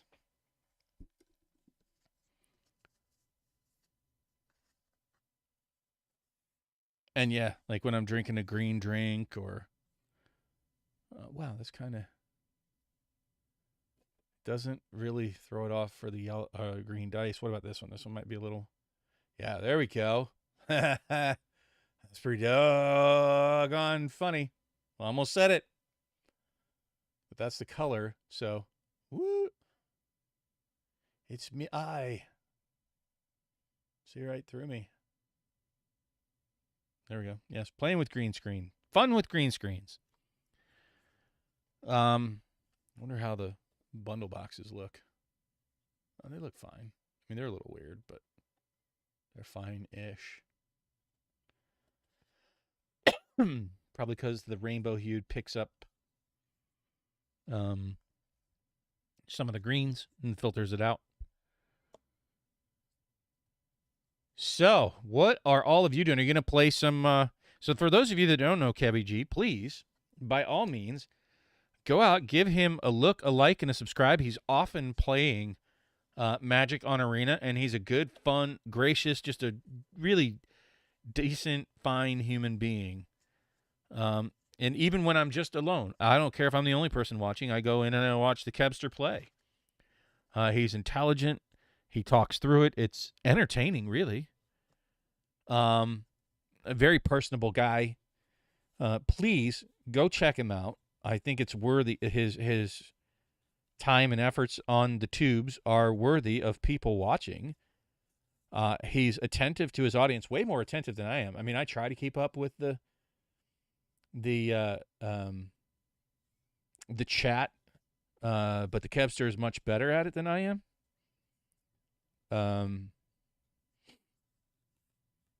Just a good dude. Please, I don't know if that's even, I'm allowed to say that. It's meant in a complimentary way. Wow, I'm dumb. I don't know what I get in trouble for saying nowadays. I'm old. Get off my lawn. I can't wait to retire so I don't get fired for not using the appropriate words or not even know that I'm supposed to use the appropriate words. It's like a new thing now, like Zer or something. I don't understand. And all I would say to people that are taking offense at the things that I'm saying, I'm not trying to be offensive. If I think you suck, I'll just straight say you suck. If you are curious of whether or not I think you suck, just ask me and I'll tell you. If I don't like you, I'll generally just won't talk to you. So then what difference does it make and why do you care what I think? So that's my thoughts on all of that. Though I will speak out about the changing of Aragorn's race in Lord of the Rings, and it's causing me consternation and some, not to a small degree, discomfort with the set. I don't believe I'm racist or more racist than anybody, I guess you could say, because that becomes a whole discussion and argument and people stray away from the topic. I won't. I'll talk about it. I don't like that they race swapped Aragorn. It clearly describes it in the canon, in the book, that he has a pale face, pale skin. Furthermore, in the Silmarillion, which is the background information for Lord of the Rings, meaning like the histories and all that kind of stuff and where the people come from and what establishes the lore, this is all documented and written that he is descendant from a line of 3 races of pale-skinned people. I'm sorry if you don't like the established lore and canon, but what did you add to the story by adding your version of race swapping, WotC, other than potentially irritate people like me. And let me tell you, so if I'm racist for that, then I'm also racist for Lando Calrissian. I would be pissed off if WotC got the rights to print Star Wars cards and decided to race swap Lando Calrissian. I'd be pissed off if they swapped Teferi. Why? What is the point? What are you doing? How are you advancing the lore? How are you advancing the story? What are you doing to add to rather than take away from a story, a canon, accepted things?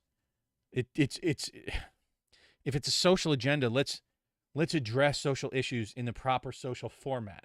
I don't think the art on cards is the right place to push those types of agendas. So I don't think it has a place in Magic. I think it feels jarring and disjointing and will simply, I'm not the only person. If you don't believe me, just go out there, look on the YouTubes. There's people saying that they're not going to buy this set. I'm in a real dilemma because I'm a huge Lord of the Rings fan. I was planning to buy some Lord of the Rings. I've said that over and over. I didn't know how much. And one of the first things that Sherry Vegas asked me, she goes, well, does that make you not want to buy it now? I don't know.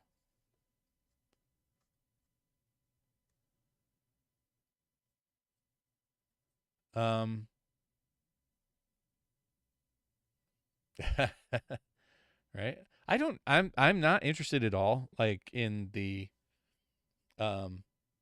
March of Machines. It doesn't have my interest whatsoever.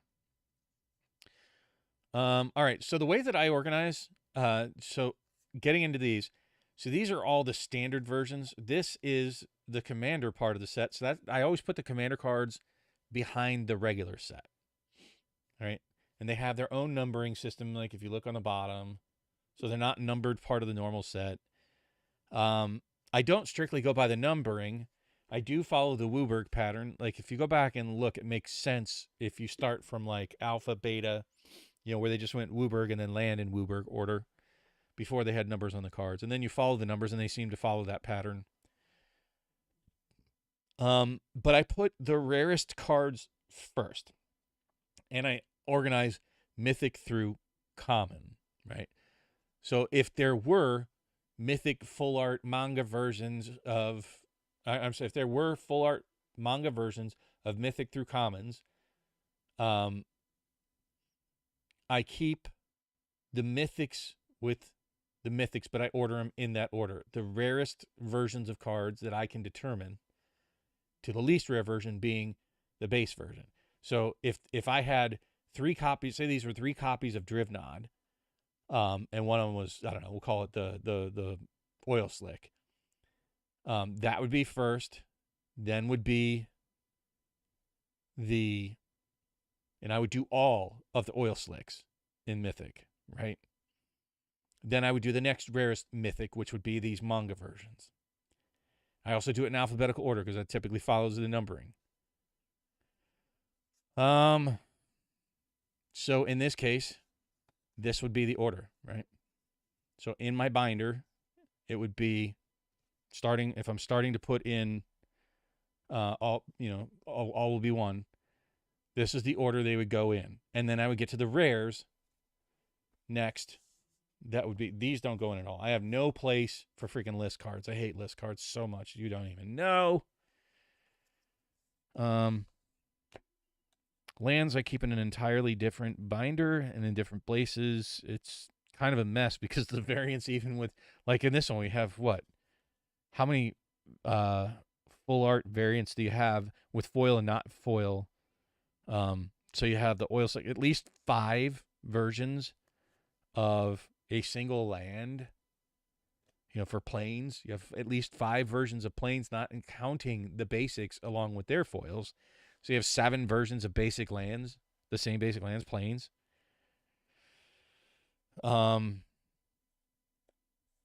It gets very difficult to organize collections nowadays, to me. So let's go through these. So the first thing I'm going to do is try to pull out the most specialist versions. So that's obviously a different version. These are normal. I'll set aside the foils. Normal. Normal. That's one of them theirs. A non-foil version of a full art.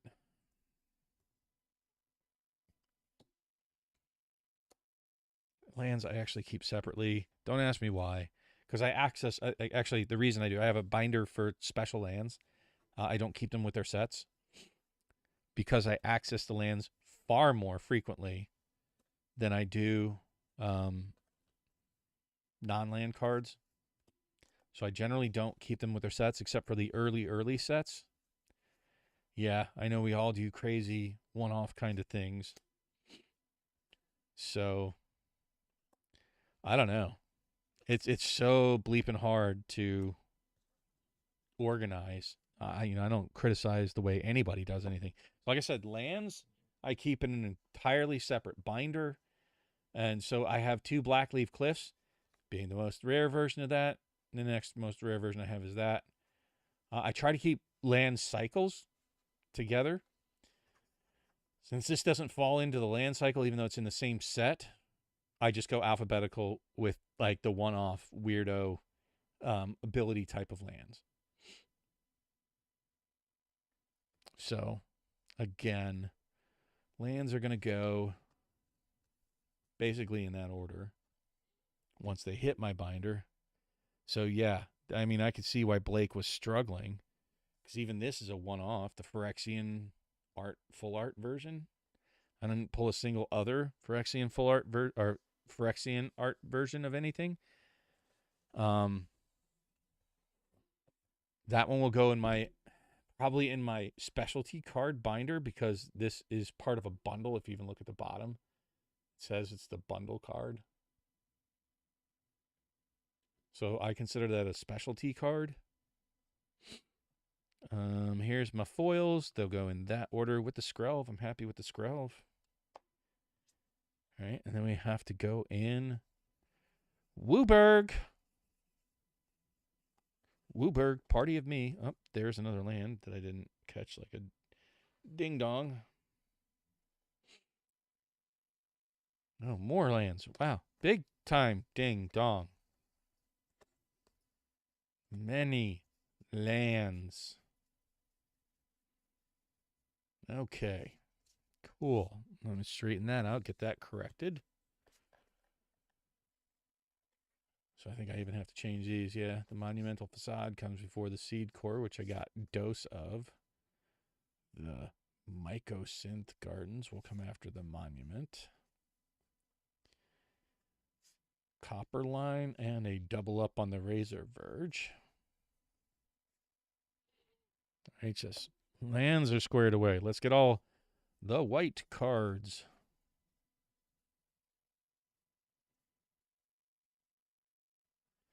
Skrell's Hive and the Might Overseer. I didn't get a regular version of Skrell even. Odd. Blue.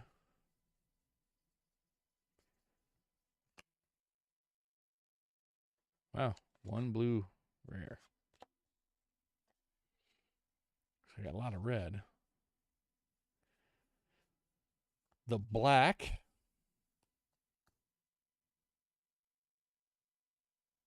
You like the Phyrexian Arena? The one from the bundle? This card's irked me because the Planeswalker symbol at the bottom make the card feel uneven to me. You mean like the layout of it?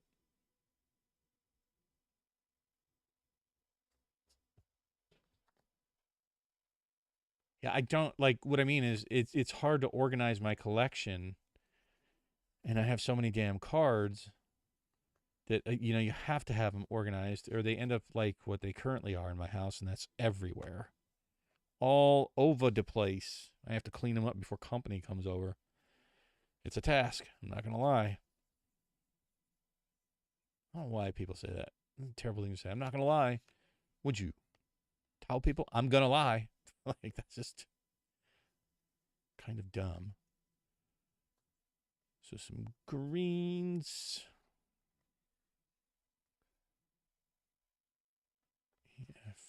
EFG and Venerated Rot Priest. All right, so I did red and green as well. There's the Wooburgs. And now you do the multicolor cards, and then your artifacts. Alphabetical order would be HIJKLMNORGJ. Okay. All right, so that should be in. The numbers will tell me. So 202, 3, 4, 5, 10, 13, 14, 18. So I did it right. And then the artifacts. Right. Putting the foily boys on top of those. Putting the flarts organized on top of those. And then putting the flart foils. Why is that out of order? That's weird. Oh, because it's a dual colored. Got it. Duh. Derp. All right, so we got the mythics and rares all squared. On to the next.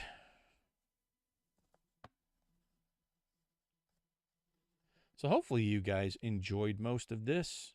You guys. I mean, again, now I feel bad. Like I have to watch what I'm saying. I hope that you all know what I mean. I hope all of you, let's put it that way. So this should probably be the order. So let's, I mean, those the mangas? Is that the way that works? So any foil mangas. Let's just take any mangas whatsoever, right? I think that's the way to go first, and then we'll separate it further from there between the foil mangas and the regular mangas, because sorting is cathartic. So I know I'm very late to the game here on this, and we're probably are we already on to the next hotness? Is that it? With I thought we have a couple months to kind of, stew and gestate in this set and enjoy it and do things with it and open it and play it and sort it and organize it, which is actually kind of a nice break. A little bit of a slowdown. I think that they should probably slow down a little more often. They wouldn't have to reset the printers as often, saving some money there. They wouldn't have to design as many cards. I don't think you need to go at a fevered pitch to have a successful product and sell much of it. Right? That if they cut us a little bit of break, it would give us time to put new decks together, to find new metas, to really enjoy the sets and establish a form of nostalgia for the sets. Okay, so we're going to go white, blue.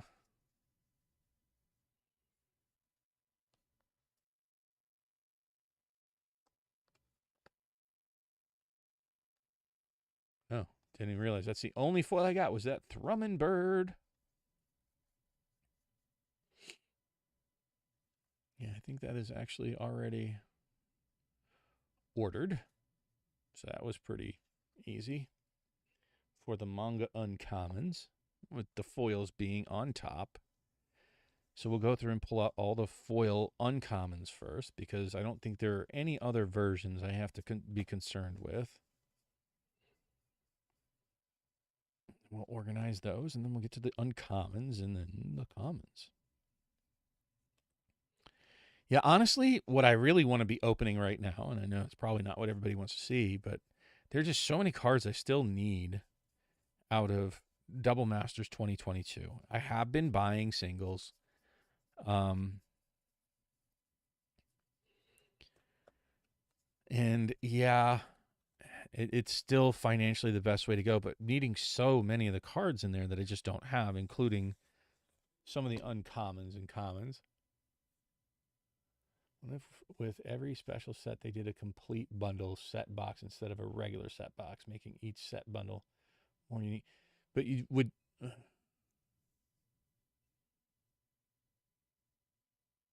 instead of a regular set box, you mean like the draft style boxes, or are you talking about the regular bundles? Or if they just made all bundles like the complete or special version that had special versions of cards. I think that would be an awesome idea. Then I would say stop putting jank in the list slot.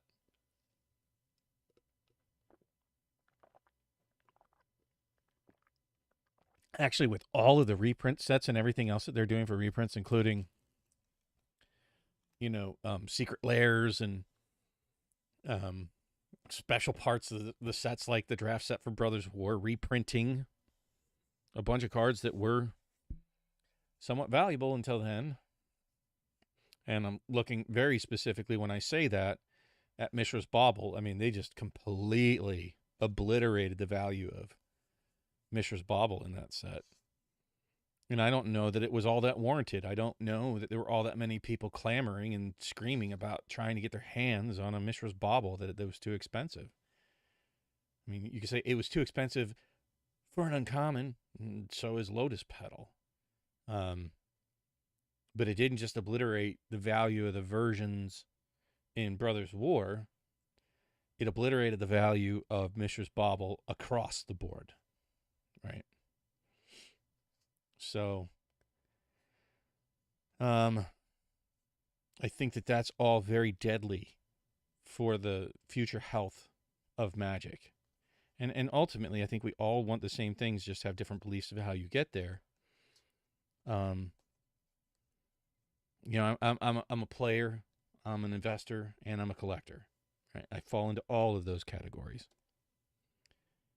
And I can tell you right now, 2 of the 3 categories that I spend on Magic, and the ones that get the largest part of my money, are not the player in me. It's definitely, for a time it was the investor. I'd say now it's more the collector getting the bulk of my money that I spend on Magic. I'm talking about in me, if we were to split me into 3 personalities, all using the same pool of money.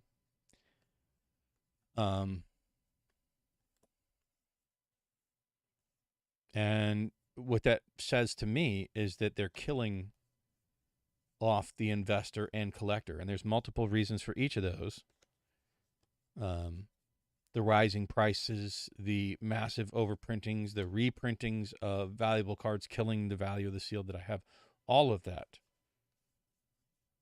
turns off the collector in me. I mean, the investor in me.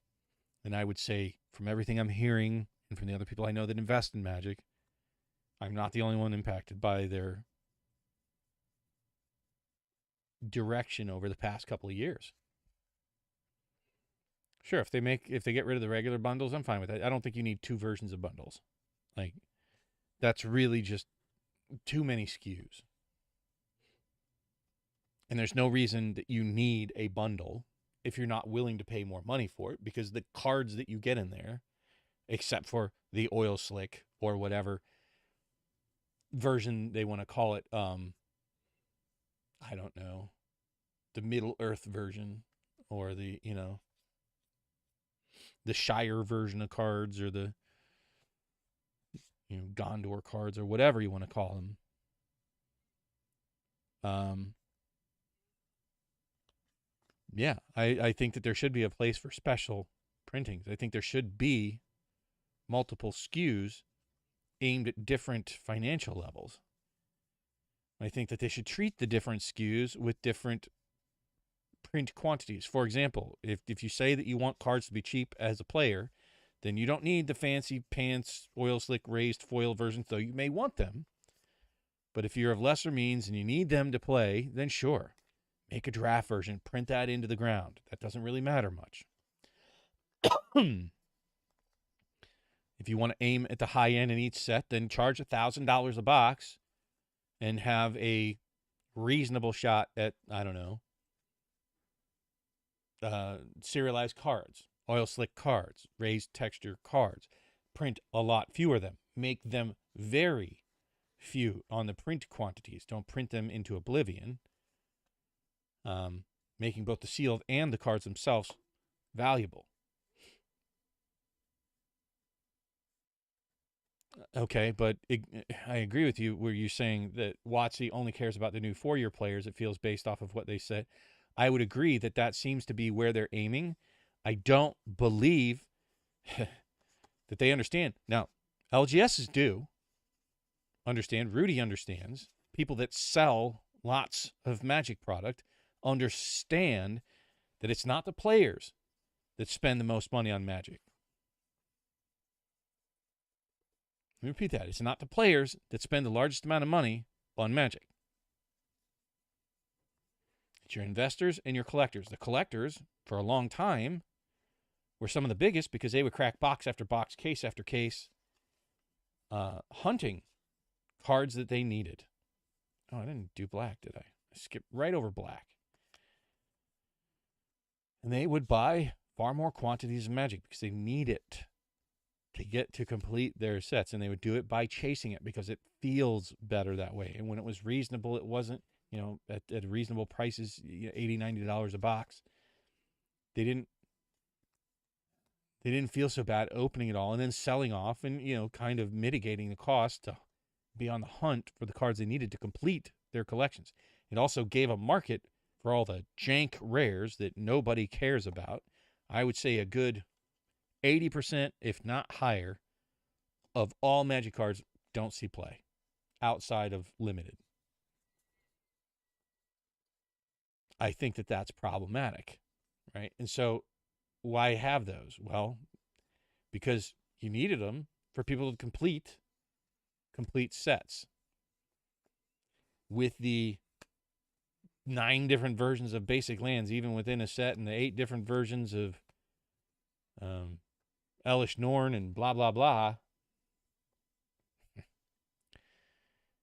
Well, that pretty much killed the set collecting part of it. Too many SKUs, too many variants. I think the variants killed set collecting. On top of it, all these reprints that they're doing at the pace that they're doing them, it really feels bad for a collector who is very keen and very aware of the price of the cards in his collection and is very price sensitive to the change in prices of cards because that's what you trade with, is based off of the value of the cards.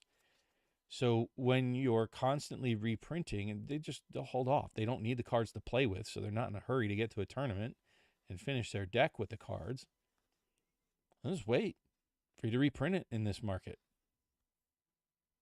You wait long enough, they're going to reprint everything that they possibly can. So why go out there, trade for it, chase for it, spend the money on it? Why crack more boxes? Because if you're not collecting the sets, then I don't know what you're collecting for. And that part of the game feels very dead for me. Even when you go into an LGS, when you go to Magic 30, trade used to be such a huge part of the game. Not in my experience anymore. That they have successfully killed. Yeah, you know what? Super fast. I agree with that 100%. That I have said that for a long time now. That I don't think, I'm virtually certain that neither of them understands Magic the Gathering. I don't think they understand the collectible card gaming industry at all. I think they see it, like as in Hasbro, they make as many Transformer toys as will sell. It's expected to have them in the hands of children and they break them, and so you got to come back for more. They're one and done. They're not sold as a collectible, even though people collect them. They're not sold and marketed as a collectible, and it's not really as recognized a type of market, nearly as fluid and nearly as active as the collectible card game market has been historically. So they stepped into this space and tried to apply some of the same logic they used in other net markets, and it just doesn't work in a collectible space. That printing a new Transformer model doesn't upset people that had old Transformer toys to play with. It's like, yay, there's a new one. Ooh, I want the new one. Even if you reprint remanufacture the same model that they made 25 years ago. Nobody gets upset at that. Like, ooh, let me get a new one because I broke mine as a kid. It's not the same. You go reprinting Blightsteel Colossus 45 times, and that card just suddenly becomes worthless. Or if they print Mana Crypt as often as they print Soul Ring, it'll become the same price as Soul Rings. But it's going to make a vast part of the audience feel bad. I think to some extent, super fast, I think that there could have been a balance, but, and you know, it's super obvious once, at least to me, once you overdo a thing, right? And I think clearly that many of us saw this coming. I'll be honest with you. I don't think that it's going to change anytime soon. I think they're going to continue. So if you enjoy what they're currently doing to the game, cool, because I think they're going to keep doing it. Even though we're seeing 4 straight quarters of loss of profits. Not the best way to run a business, if you ask me.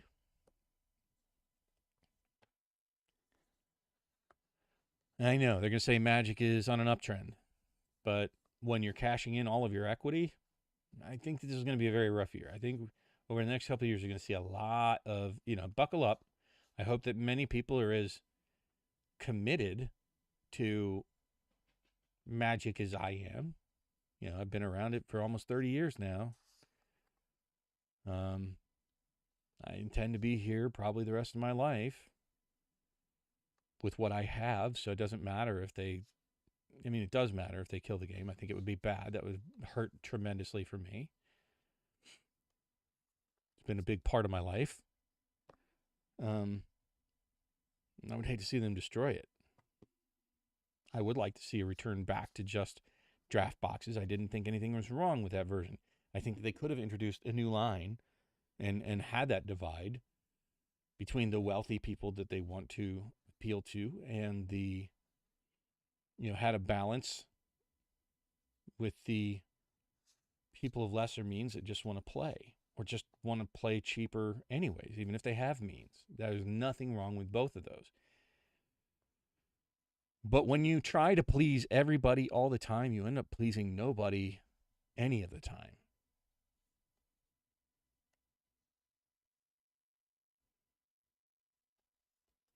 And I think that's exactly the trap that they've fallen into. I think that Cynthia came from Microsoft, Philip Morris, Amazon, and tried to inject the things that worked for her in those environments into a collectible card game market, and they're just not the same.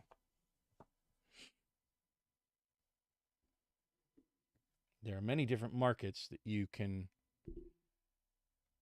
state the same thing, where you were successful in one market and then you come into another market and what worked in the other market is completely inappropriate for your new one.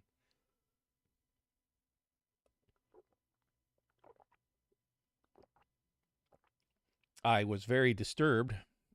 I actually have a document for the show, so I guess I'll just, oh man, I really did that. Rookie. Daggum. All right, well, shoot. I had another stack of uncommons. I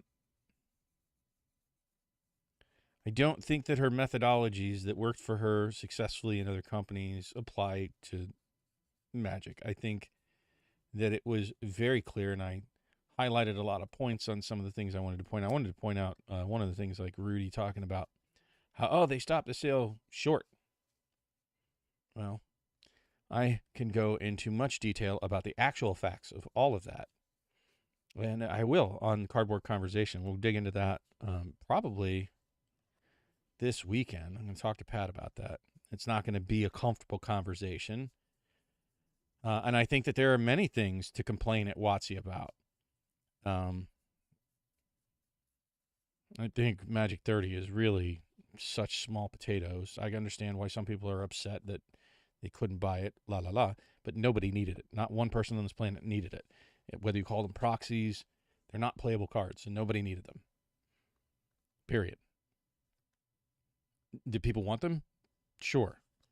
Were they too expensive for anybody? I don't really think so. I think most people that play Magic can be disciplined, can save up enough money, and can afford a $1,000 product once every 30 years.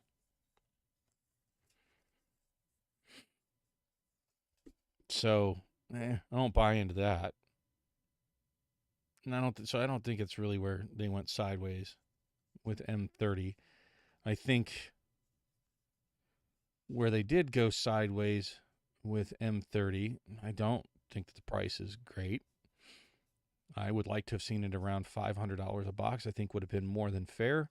I think it would have really hurt the collector's edition and international collector's edition had they made them at those prices. But I don't really care. I think it would, the good you could have done by making them $500 a box would outweigh the damage you would have done to the collector's editions. I don't know what kind of reverberating damage they would have had from that if they had done that, but it probably would have been fairly significant. All right, so do the foils. Separate the foils next. Anyways, what bothers me about the whole Magic 30 thing that Rudy's saying is he's saying, oh, they definitively came out and said they ended the sale early. No, they didn't. I have literally verbatim everything that they said regarding it. And again, like I said, tune in on Saturday evening if you want to hear more about the actual facts of what they said.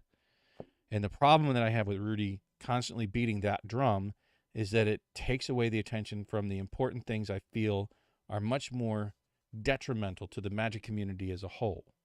Like, I think there's plenty of reasons to bitch at WotC, but about shutting a sale short early on a supposedly something that only sold 2,500 boxes has such a minuscule impact that it's not even worth bitching about.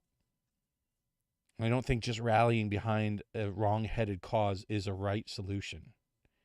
I think that we should be more thoughtful, and if we want them to take us seriously, and we want them to listen to what we're saying about what we don't like about what they're doing, we have to have reasonable, well thought out, and intelligent arguments.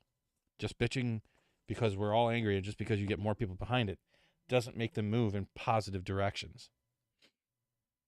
Will they move? Sure. Just kind of like I think what's happened now. So I said this in one of the streams. Is that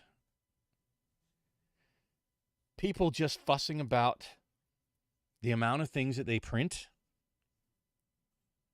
Well, I said that would have a negative impact if they actually listened. That their sole mindset is that they have to hit a financial goal, right? They're not looking at health of the game. That is not a concern. That is not top on their list. That is not paramount.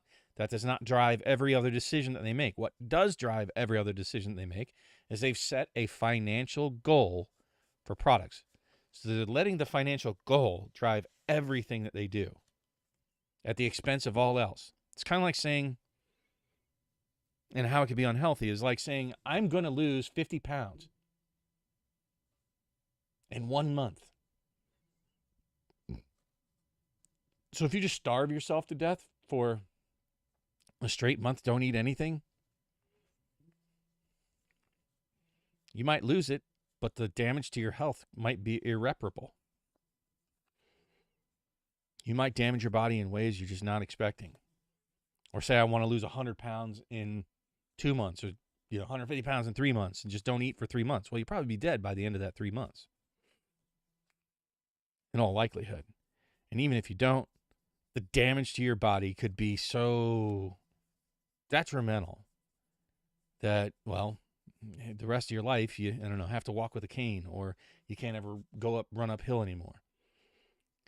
And just like in that example, The damage to reach these financial goals at the expense of all else, the health of the market, the consumer confidence, the trust of our buyers, they may never recover from that, to be quite frank. I mean, what they've done in so many different ways of losing the faith from the public just might have, I mean, I don't want to say it's not really going to kill the game. That's such a difficult thing to even define. But the damage, certainly you can say it's done. And it's clear that they've done it with LGS's closing and whatnot, simply to hit a short-term financial goal. That is bad. And that's what I think we should be focusing on. All of the things that contribute to that. To me, the most impactful factor, the thing that's affecting that the most, I believe, is the reprints. Like, it just discourages people from buying any new product. That the rate that they've been mass dropping as well on Amazon contributes to that general lack of desire to purchase products, because nobody wants to purchase a product that even before you open it, if it sits on your shelf for a year and it's already lost $30 in value. That's a feel bad for anybody who buys that box, whether you're a collector or a player.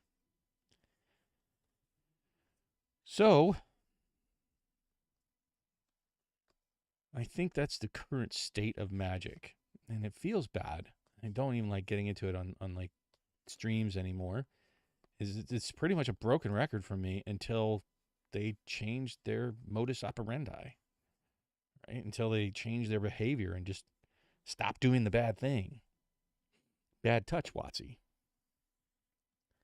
So, sorry, I have to think while I'm organizing. So I don't want to get on and just be negative. There are some very positive, like I think some of the art, I think that Vraska, like honestly, that is just super sweet art. Like, I didn't think I would like it so much, but in person, that is just, what a stunning card. It really is. The oil slick raised foils. Some of the things that they're doing right now, if you had done them back in the day, like just kind of sewn in here and there, would have been just so memorable. Like if they just did these in draft boxes, but did them far less frequently. Right? Those versions of cards would have been historical, like the masterpieces. But essentially, there's not much difference between an oil slick raised foil and a masterpiece. Except for the masterpieces are just probably far more rare. And that sets a very different tone to Magic when you make things special, right? But it's like they try to define what people would think would be new and special. And so it's like this constant, ever-changing chasing the dragon is what I call it. That high that they want to get off of things until they burn it out. And it just doesn't, just doesn't make you so high anymore to get the things. I think they do need to start putting a feeling of specialness into the game again. Because I don't know anything that feels particularly special in the world of Magic at the moment. I'm not saying just because I got bad hits tonight. That's not what I'm saying. I'm saying just in general. Things are hot only for a minute, and then it's like, old news, swipe left. And that feels very much like the instant gratification, disposable nature of most things in Magic nowadays. Oh, it's hot for today. Who cares? There's no future, I guess is what you say. There's no thought or care to what they're doing for future Magic. It's all about the today, all the right now.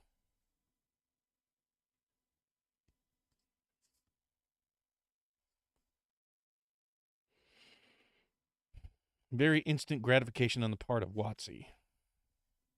The problem is, like, that is just a trend you can't keep up.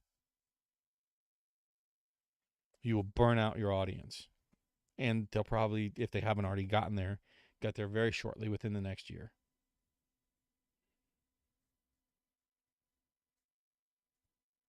Well, but see, here's the thing, is they're doing it far more frequent than that, and people aren't even really paying attention and calling it out, but the secret layers have a tremendous impact on many of the reprints.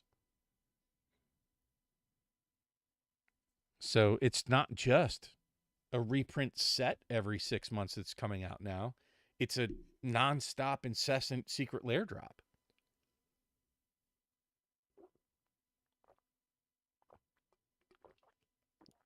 And even more devious than that are set boxes in the list slot. And even more devious than that, you're throwing in reprint sets in the middle of sets, like Strixhaven with the Mystical Archives and Brothers War with the retro frame artifacts. So when you look at the number of places, and then you talk about commander decks, right? Reprints inside those jokers, like the Jessica's Will and other things. So their reprint policies are just absurd. And all of those impact the overall health of the market in a long-term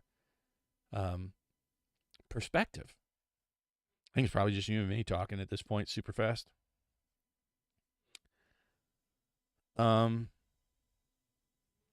So yeah, I know that's not fun to listen to.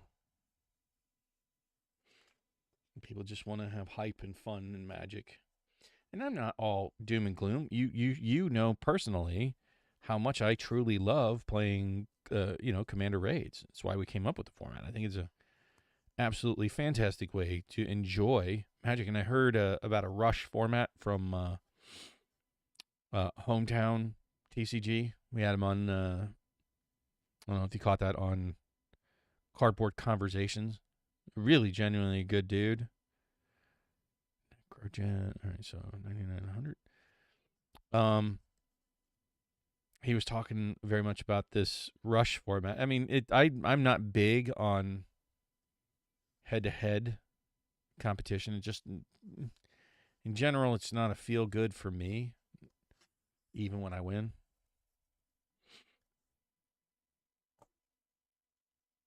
I like competition in teams or groups.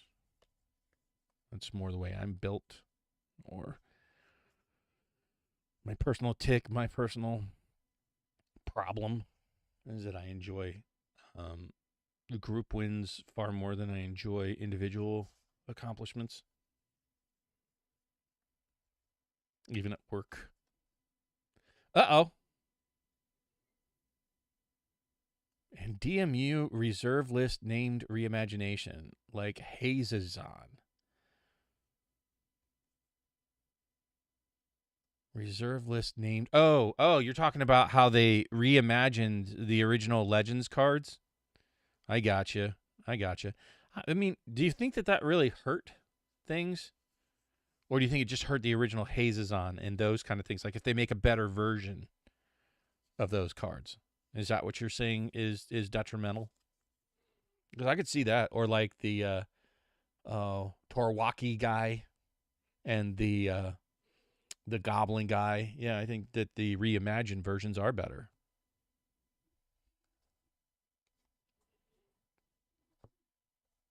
Or am I just off base? That could be. That happens quite frequently. I'm not a smart man, but I do know what overprinting is.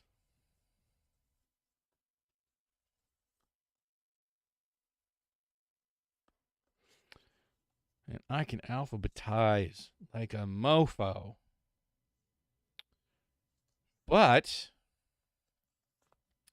I keep holding out hope that ultimately, somewhere down the road, maybe the people that are there now, I don't think they'll be there. I would take bets on that they won't be 5 years down the road. Cynthia Williams, I would doubt very much, is still at WotC.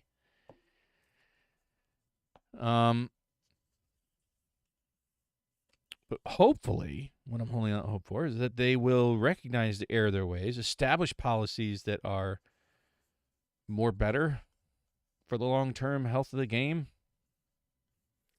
that they will treat it as respectfully as it deserves, because I think many of the constituency out there believes that the game does deserve a degree of respect and reverence, and deserves to have capable navigators at the helm. And I just honestly don't think, no matter what we all think is wrong or our different stances on WotC, I think collectively, you think the new Haze design, I didn't look at the Haze design, but I think the Torwaki was better. But I get what you're talking about. That just, reimagining them, it'd be like if they reimagined dual lands, right? But if they made more better dual lands, right? Reimagine them with cycling on them. Dual lands, they're dual lands. They come into play untapped. They have 2 basic land types. And they also have cycling on them. I mean, very simple way to make dual lands better, right? Or when they come into play, draw a card and just straight up make them better. Yeah, that could definitely hurt things. And I think that's a direction they could go. If like, I don't think we've seen them pull out all the stops yet. Like, I think I'm very worried that if things go in an even worse direction than they have in the past year, they may pull out some even more detrimental stops. Like, they may be imagining ways that they can drain money out of their current game because they own it, right? It's kind of like, perhaps they're looking at Magic the Gathering like an old car. And I have seen a lot of people, when they have an old car, try to get every ounce out of it that they can. Hell, I own it. It's mine. Right? And so at the end of the car's life cycle, instead of, treating it with respect and maybe trying to patch it up and keep it going as long as possible, as well as possible, nope, they do exactly the opposite. And they take it out off-roading, run it into things, smash up derby, get every, squeeze every possible inch out of it without, investing anything back into it. So we haven't gone through the smash up derby phase yet, right? I hope that they don't treat it that way. I think most people are hoping, what I'm hearing in the hope that people are, expressing to me, is that they hope that WotC will sell off Magic the Gathering, or Hasbro will sell off WotC before the end, before things get bad. I don't believe so. I think the WotC ship is sinking. I think their other brands are tanking. They're just going down like the Titanic. Right? And right now, the only thing keeping them afloat at all is Magic the Gathering. Maybe a little bit Dungeons and Dragons. They said it's under monetized, and I believe them. I think D&D is probably not a super huge moneymaker in the way that Magic is. So, I don't know. We'll see if they try to wring every last drop they can get out of Magic before it either dies or ultimately sell it off. Why would you sell off something that's valuable? Like, then what do they do next year for a company for profit? Right? Doesn't make any sense that they would sell Magic or WotC. It's their moneymaker. Why would you sell your moneymaker? That doesn't make any sense. It's not like they're going into default and they'll have to declare bankruptcy and then sell things off, being forced into selling them off. So, again, like I said, once you start getting into these big things, I think there's a lot of stops they haven't pulled out yet. And that scares me mightily. And some people like the stops. Well, what kind of stops are we talking about? Well, for one, they could reprint the reserve list. That's an easy one to name. They could do one of ones. They could do all kinds of things yet that we haven't seen. And some of them, I'm afraid of, their creativity in ways to hurt the brand.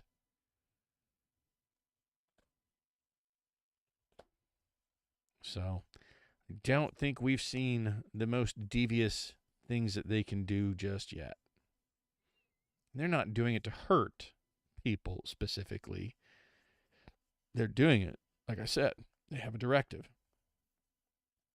And they're letting that directive drive every decision that they're making.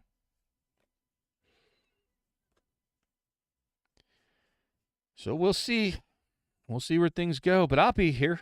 I may not be a YouTube personality anymore at that point, but I'll still be around in the game. I may pop in and support people's streams and whatnot. I don't know. I don't want to be just out here being a voice of dissension. I don't want to be out here making people feel bad. Everybody should engage in a positive way. I think that is healthy and good. My biggest hope is that we see her move on sooner than later. Her and Chris Cox. Hopefully he goes somewhere else and he takes her with him. Hopefully it's not something else I love that they get involved in next time. I am not a fan of either of them.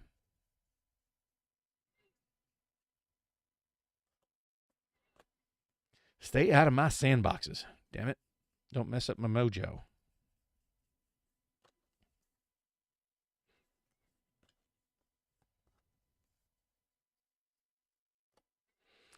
Wow, getting into the commons is just not even exciting for me.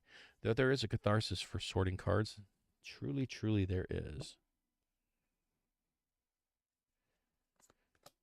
I am going to have to stop and do dinner. I don't even know how long have I been streaming. I haven't even looked.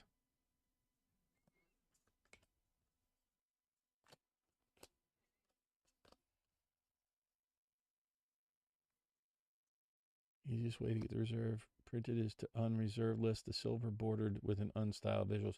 Well, but that's not.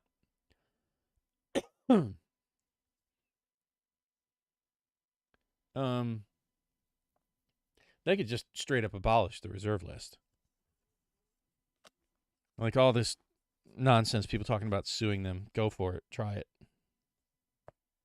I'm fairly confident that the lawyers I've spoken to have clearly enunciated to me why you can't win a case against WotC. I think that's just a popular sort of raw sentiment of masses believing in themselves. And first off, just the cost of bringing a case. And if you think that there's going to be a class action lawsuit, then why wasn't that brought to, and what hurts them, one of the big things that hurts them, is that they have reprinted reserve list cards after the reserve list existed. And there were no lawsuits. People say there were, but I've looked, and I can't find any public record of them. And what the lawyers say is that, well, if they reprinted the reserve list and were not sued previously, you don't stand much of a chance. What am I doing? I don't think I organized these. Oh, because there was only one. No. All right, cool. So, setting a precedent that, well, you didn't complain the first time. And there's just so many other things about the promissory estoppel, which is so difficult. And, what's one of them? It's not compensation. It's consideration is what it's called. So if you want to get into the legalese of it, I just went white black. You guys didn't catch that and call me a dummy? Seriously? So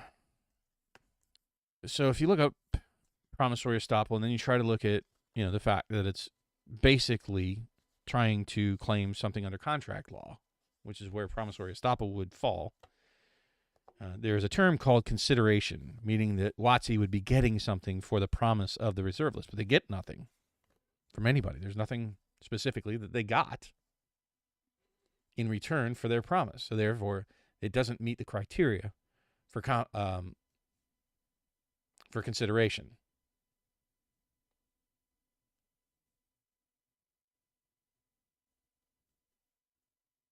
I don't know either of those videos that you're referring to, but suffice it to say that it's just people talking. I think to hear themselves flame and whatnot, and it's fun and whatnot to pretend. But the reality is, in all likelihood, you'd lose a case, and in order to even bring a case, you have to spend money. And who wants to spend money on a losing case? None of the lawyers I talked to said that they would even take a case like that.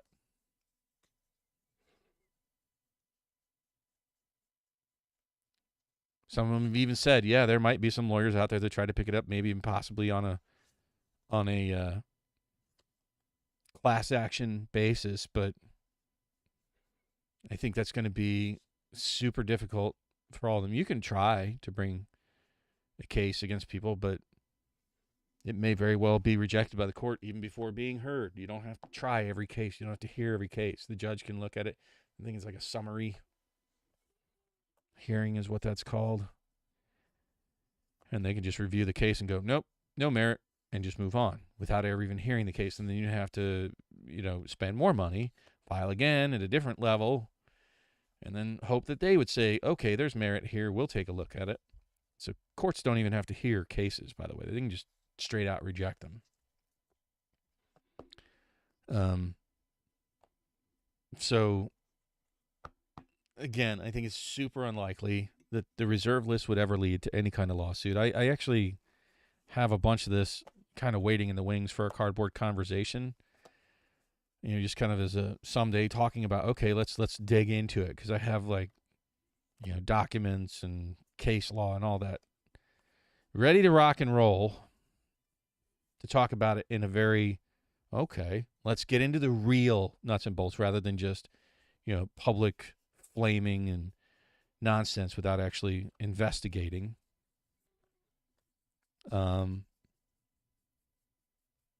That was established. The reserve list was established as sort of a public trust effort because of Chronicles. And sort of a tourniquet applied. And then they've violated it on multiple occasions since the creation of it. They've removed cards from it. They've reprinted cards directly that were on it. They stated clearly, and it's still on their policy. I made a video about it 2 years ago. Go back and look on our channel. There's a video I did. Let me see if I can find the title of it. Talking about it, even quoting their policy. I mean, I saw that shit coming 2 years ago. Let me get the name of the video that I did. I really highly recommend, if you care at all about that kind of stuff, going and checking out that video from a couple years ago that I did talking about reserve list. Yeah, as a matter of fact, it's called Reserve List Talk plus Giveaway Update. I could drop a link in my own YouTubes, right? I can drop that here on the stream, can't I? I'm allowed. I have the power, I think. Look at that. Booyah. Go check out that video. Now, I don't get into the legal speak of it. I don't remember. But it does talk specifically. And what the biggest point in that video is they said that they can reprint that all of the policies on the reserve list only apply to tournament legal cards. It's been on their website for years and years. And all they have to do is point that out to a judge. And, well, as far as M30, which all these people say, oh, they're going to get sued. Yeah, that kind of went like a fart in the wind. Oh, wow. Ow, I think I just gave myself a paper cut. Damn it. Oh, nope, sorry. Whoops. Going for white. Dumas. Yeah, just put blue behind the white.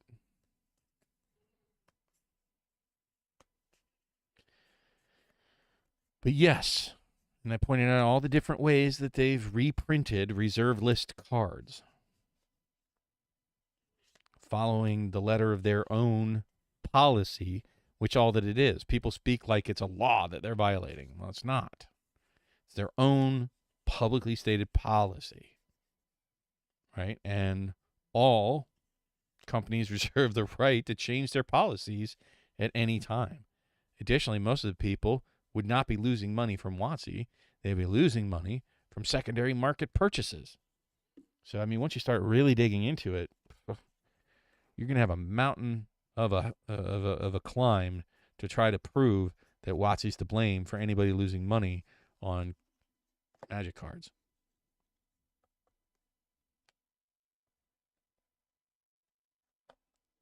The reserve list is a lie. I have to go check that out. Who made that?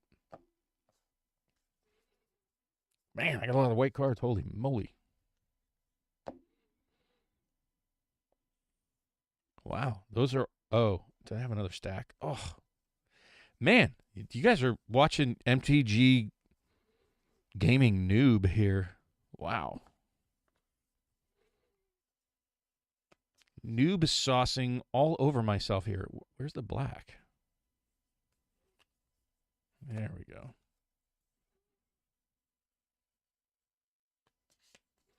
Looks like not a ton of black or artifact cards, huh?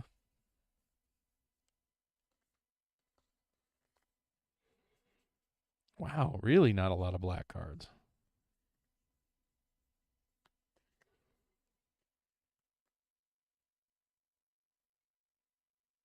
I'll have to go check that video out, man. I love watching videos. I love people educating me on shiznits. Wow, that is a really, really small stack of black. Holy moly. Holy frijoles. Wow, now I want Mexican to eat. I'm getting hungry.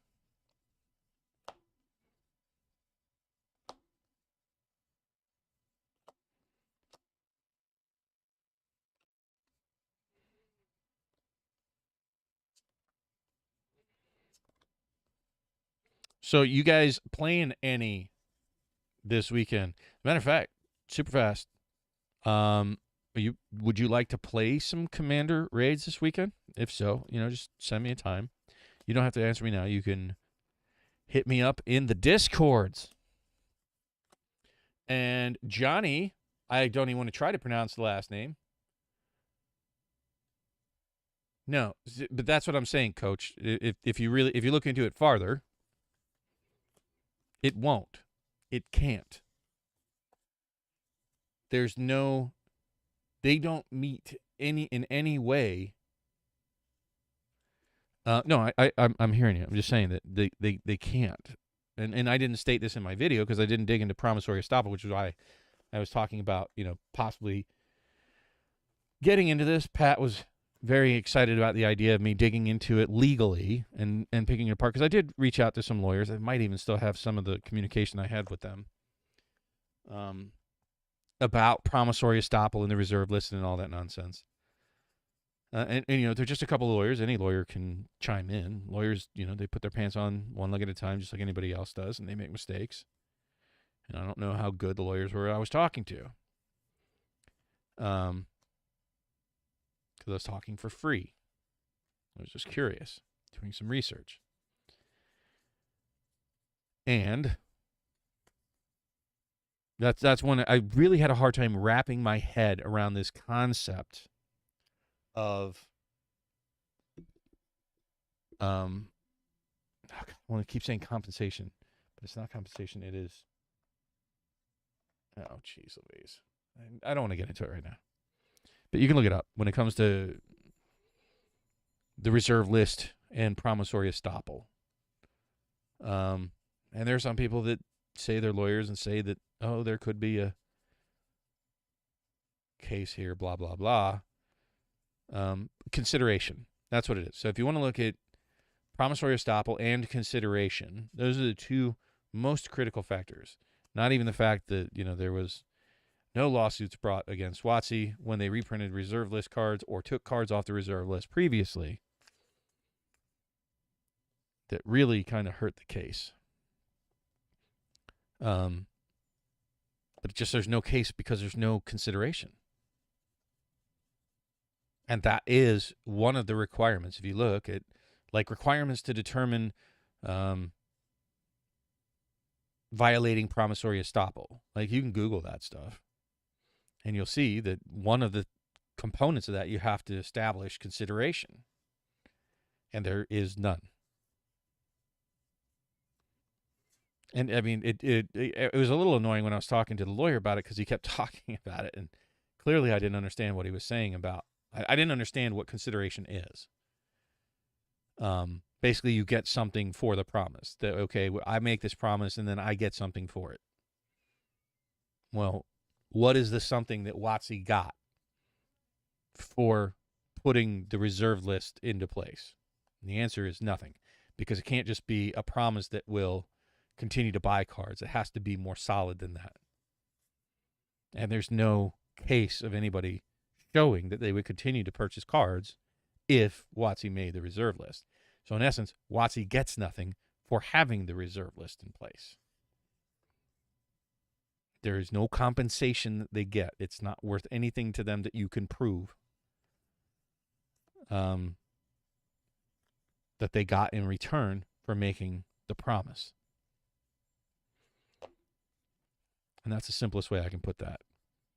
And that is one of the requirements for establishing promissory estoppel. Otherwise, it's just not promissory estoppel. You can try to sue them for something else. Good luck. Anybody can try to sue anybody for anything. But the courts are going to lean on, case law and all that kind of stuff. Trying to look at precedents at that point. And that's what I was saying. Once you start digging into precedents and you start bringing up the fact that nobody sued when they violated the reserve list on multiple occasions, the best defense that people had is that they didn't want to damage the relationship with buyers. That is a much more solid argument. But I would say over the past couple of years, they've pretty much tossed that shit right out the window. I don't think they care anymore what their relationship is. We hear you. What? We hear you. So on the next set, we're going to charge $400 a box. Not the next set, but the next one we announce. You get where I'm going. So that is where we are. And until I hear something, to be much more newsworthy, when or if I hear anything, I'm desperate to hear anything that they say in any form, whether it's a quarterly report, weekly Magic the Gathering from Mr. Blake, Good Morning with Gavin, all these shows, blogs. Rudy's just, I don't know, he's so far out in left field anymore. Good that he's going to be returning. If you guys haven't heard, Rudy's going to be, okay. Catch you later, Superfest. If you guys haven't heard, he's going to be returning to selling draft boxes again. I think that's good news this week in Magic.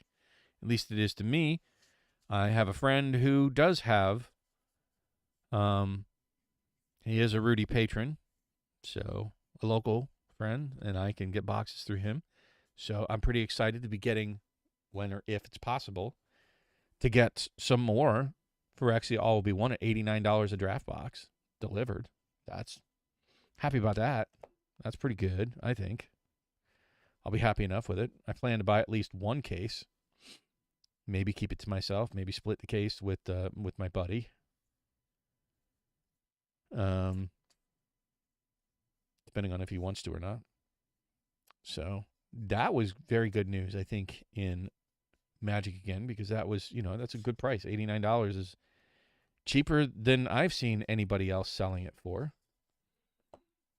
Not sure what his motivations are, and I honestly don't care. If he wants to sell it to me cheaper than the rest of the market, yeah, I'll buy from him.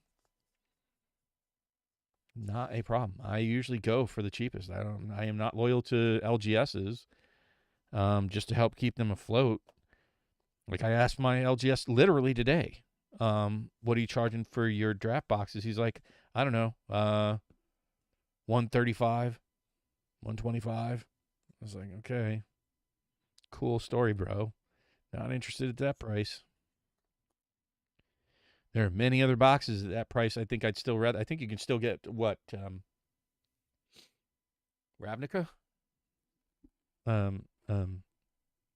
Allegiance. around that price.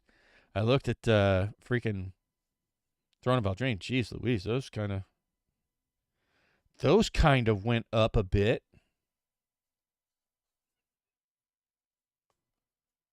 In recent times. The web curator. Elemental PQ. All right. Trucking right along. Almost got this sorted. Look at that. 3 bundles and almost all sorted here. Look at a few black cards. I mean, seriously. Those are white and blue, and that's black. Like, oof. I do play a lot of black. Didn't used to. I do now. Black's like, in my opinion, one of the strongest, if not the strongest, EFGHI. Might be the strongest color. Between that and blue. Amazingly, well, I don't know. I play black. But when I play black, it's Orzhov, and or either Orzhov or Mardu, and when I play blue, it's either Bant or Simic. I just don't play Azorius much anymore. I'm just not. White and blue just doesn't have the heat that it once did a long time ago. And Stacks is apparently a very hated, like white and blue, where they excel is Stacks, right? Yeah, we were playing, DJ. We were playing some Commander raids last night. I had some testing to do. But Stacks, which white and blue excel at, really, is apparently a fairly taboo-ish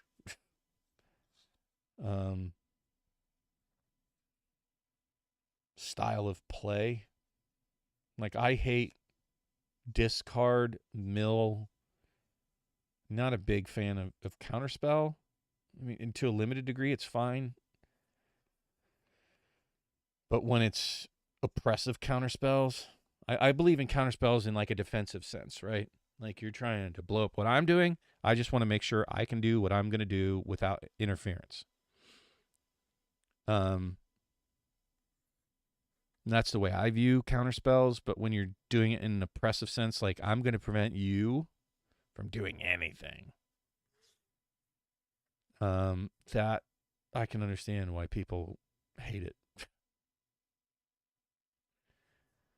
That nobody likes oppression, and blue can be very oppressive, and blue and white together can be even more oppressive with Stacks. So I get it, and I don't play really don't play a lot of Stacks.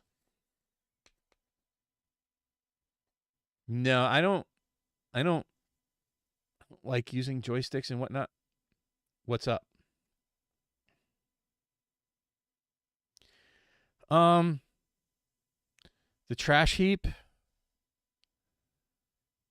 Very suspect. Too many questions.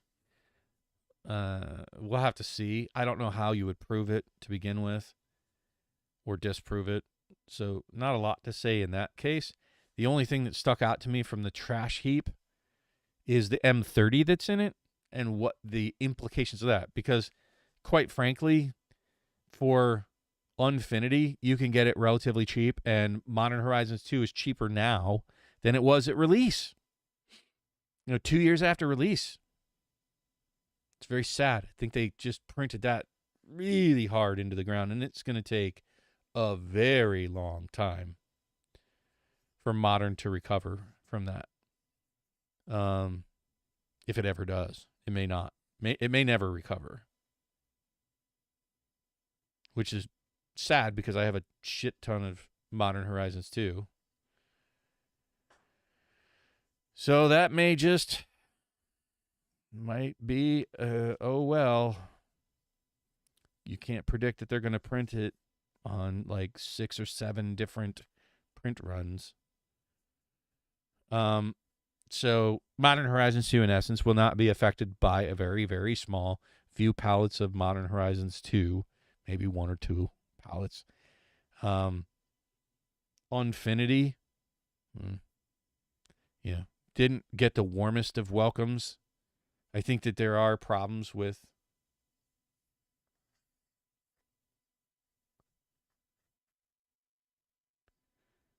you need a squad to take out Star Destroyers. I don't know what you mean by that. Like in a video game?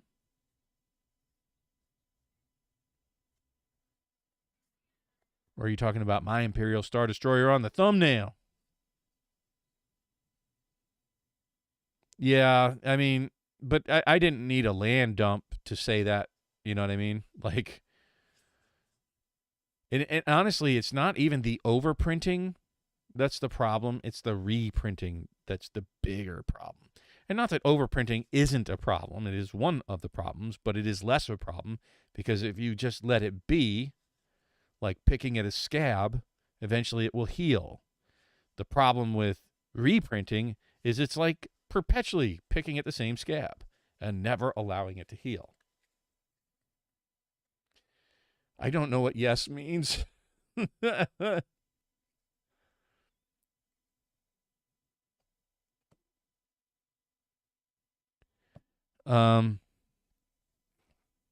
So the only thing that had any teeth to it from that landfill dump was the M30. Let's break that down a little bit. Kind of glad you brought that up. So for the M30, what does it mean? First of all, let's say a lot of ifs, right? If the landfill story is true. If there was actually M30, which looks really sketch because it's like the one that had it isolated all by itself. It was one lonely card. In that mix, and that's why I say it's very sketchy. Let's talk about that a little more, and only in terms of M30, and only in terms of the people that actually bought it.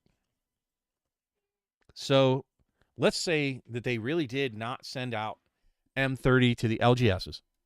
Let's say that everything destined for the LGSs for M30 ended up in that landfill, which you would imagine there would be a lot more pieces of the M30 card scattered around, even in that isolated spot, not just took one M30 card, which might have just been paper he printed out of his own printer and threw it on the ground and stepped on it and said, that's M30. Lots of people have an axe to grind with WotC. So at any rate, let's just set aside all that and say that it was true. And let's say that it's all of the boxes that were promised to the LGSs. Well, what does that mean for available supply? I asked the same question to Joel on his stream, and he immediately kind of dismissed it. Okay, cool. I think the whole thing makes a lot of people very uncomfortable, especially the ones that are like, oh, wait, shit. I think most people can put 2 and 2 together. I think we all know what it means for the available sealed supply that currently exists out there. X-Wing Alliance, and they got a multiplayer mode. Do you have to have a joystick for it? I might be willing to. I'm not very good at flying games, but I could try. I'll look into it. Let me see. X-Wing Alliance. I have to remember a lot of stuff. There's a lot of stuff I got to do after this stream, but I'm almost done with this stream. I'm not too much longer. LM. So let's talk about the numbers, right? So Rudy was, bashing, oh, wait till you see the prices on these. And if you haven't looked, the boxes, like, there's only 20 boxes left in circulation that I saw for M30. Like, I've been paying attention the last time I looked, which is like earlier this week. 20 boxes left. They were all $2,000 or higher. Now, the latest that is sold are in that $1,1700 range. I think when people realize just how rare, and I've been saying that these things are rare, even if they didn't dump them, but if they did dump them and just got rid of 3/4 of the available public supply that we're aware of as a public, being the 2,500 boxes sold during the sale, according to that web scrape, which I also find suspicious. The 350 boxes not really boxes. They gave 4 packs, which constitutes a box, at M30. That makes about 3,000 boxes that they either gave to the public or were purchased during the sale. That left another 8,000 boxes that they were giving for free, and they may still, they just haven't shown up to the LGSs, leaving a grand total is somewhere in the ballpark of around 12,000 boxes with what they've given away. So, if they got rid of 8,000 of them, I don't know how much that would take. Probably much bigger than the picture in the landfill. 8,000 boxes would be pretty damn big. I didn't see any boxes being destroyed of M30. You figured they would have taken a picture of that. So that's also very suspect. If they knew to take a picture of a single lone M30 back of a card. Anyways, I don't want to get into that. We're just making the assumption that it's true. And what does it mean if it is true? Now, say these boxes never show up to the LGSs, and if they've been selling at $1,600, $1,700 up to $2,000 a box, with the expectation that there were 8,000 boxes yet to be delivered for free to LGSs. Whew. The prospect for those things being the rarest product that WotC has ever printed, I think it still is. Which is why I was so high on it. It is a super rare thing. I don't care if it goes to 0 because I'm never selling it. They could be $10,000 a box. I'm not selling. They could be $50,000 a box. I'm not selling it. I don't need it. At least I'm not selling it now. Maybe in 10 years, and God only knows what they would be worth. They never will be worth those prices, by the way. Never. I'm just saying if they were those prices, that I still wouldn't sell because it's kind of like the centerpiece of my collection. It's a very rare thing that I have sitting on my mantle. I don't really care as much that it offends other people, that it exists or what have you. That doesn't bother me that much. I don't care what you think of my collection. I like it. It's my collection. So I'm not selling them. I don't care if they go to 0, and I don't care if they go to 50,000. But tickles me pink to think that they might have just destroyed 3/4 of it, making it basically 4 times more rare it's so much more rare than I even thought when I had it originally intended to purchase the product. It is ungodly rare. I don't even know how to describe how rare it is. So being in the landfill, if it really is, just made it 4 times more rare. Wow. That's a spicy meatball. That's a very spicy meatball to me. All right, I think I am sorted here. I'm not going to sort the tokens. I'm actually probably just going to leave them down here to play with. I'm always irritated when I can't find my tokens. Yeah, so you're playing Star Wars on your new laptop. Did you see the thumbnail for the stream?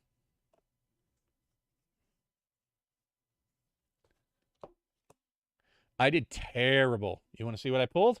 I did terrible. I did not pull any of the top cards. So here are I might as well organize them. Wooberg. That's it. Those are the 6 foil etched I pulled. All of them in the bottom 10. Nissa was the top. These are in the bottom 4. So I got duplicates on the Tyrannix Rex in the bottom 4. But I got all my foil lands, which is really what I was after out of the whole thing. So, coolios. I did not pull any other. Here's all the mythics I pulled. I pulled 4 mythics. That's it.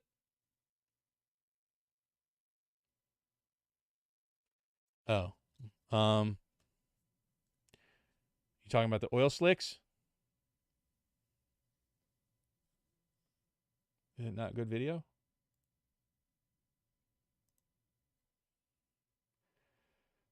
So the Vindicator,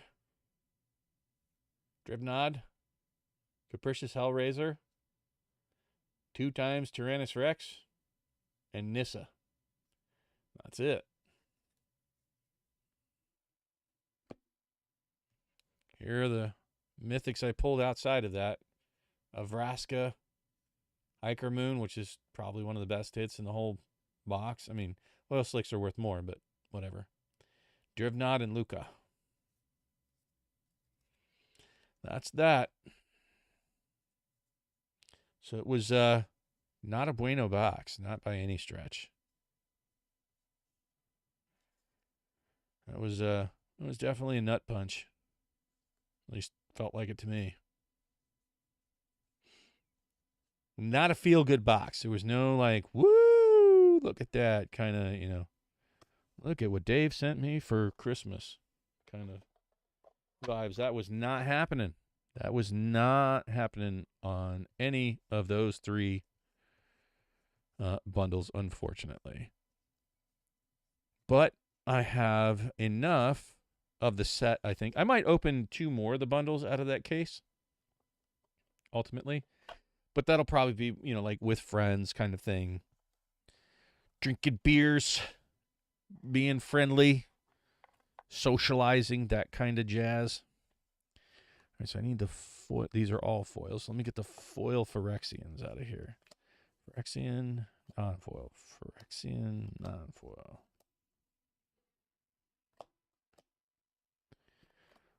I lied. I'm still sorting cards, guys. Oh, wow. Didn't realize I separated them already.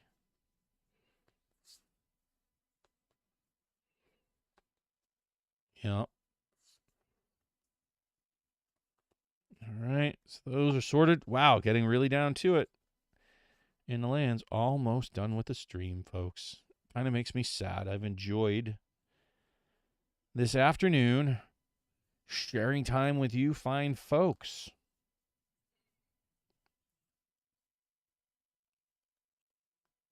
Getting punched in the sack.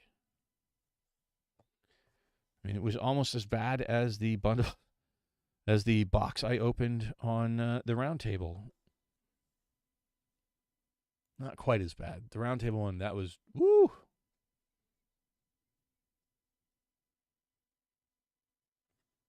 Wow. Prime, did you not catch it? So, I don't know if you can see it. Phyrexian Vindicator, Drivnod, Capricious Hellraiser, 2 times Tyrannus Rex, and Nissa.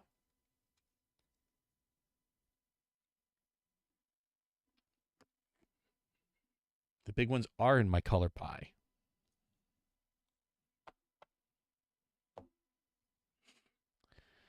But, I mean, it is what it is. I bought the bundles strictly for the oil slick raised foil lands. I've been, you know, geeking out over those since they were announced. So I couldn't really truly lose or feel bad. I can recognize when I pull garbage, which is what happened. Not even a lot of cards that I would actually even play. But, you know, I need commons and uncommons for things. I'm not buying any other, well, I don't know. I might buy, like I said, I might buy at Rudy's prices of $89 a box if I can get a case of draft and split it with a buddy. I might do that. Don't know. I have to wait and see when that happens. If it's not going to happen until closer to Gen Con, you know, I'm really going to start clamping down and saving up money for Lorcana when I get to Gen Con. I want to have a lot of expendable income.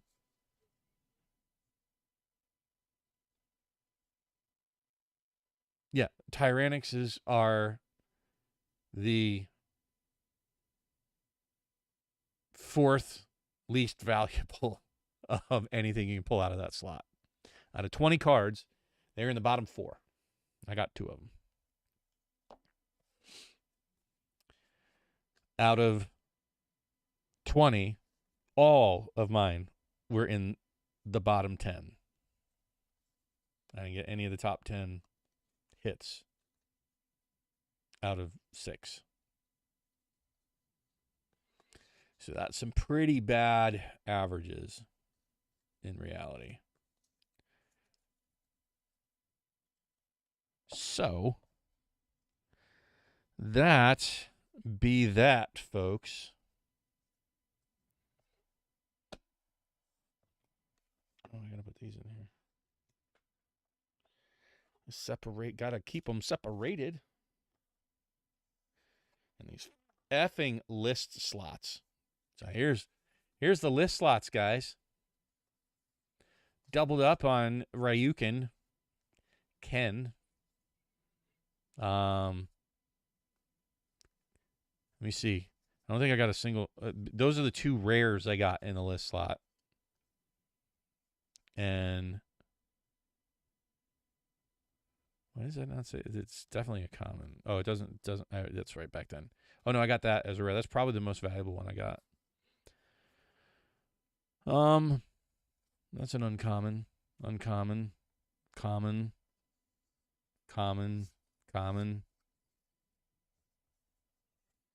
I don't know. Maybe the collector oaf is the most. What's he like?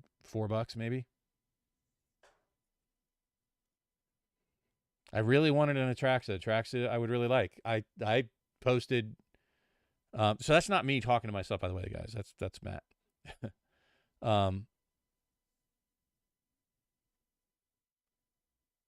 No, not really. Actually, I use the tokens more than I'm going to use any of these. I'll never use these cards. I'll never use these cards. And I already have a collector oaf. And I actually use tokens. And some tokens can be valuable. So I disagree even with that. However, so I had mentioned to you, Matt, that even in the chat, like when the set was first spoiled, I was like, wow, power creep. And I like Atraxa, and she's doing well. I think she's strong. You guys are like, nah, the original one's better. Well, I agree the original one's better, but I still think she's pretty damn strong.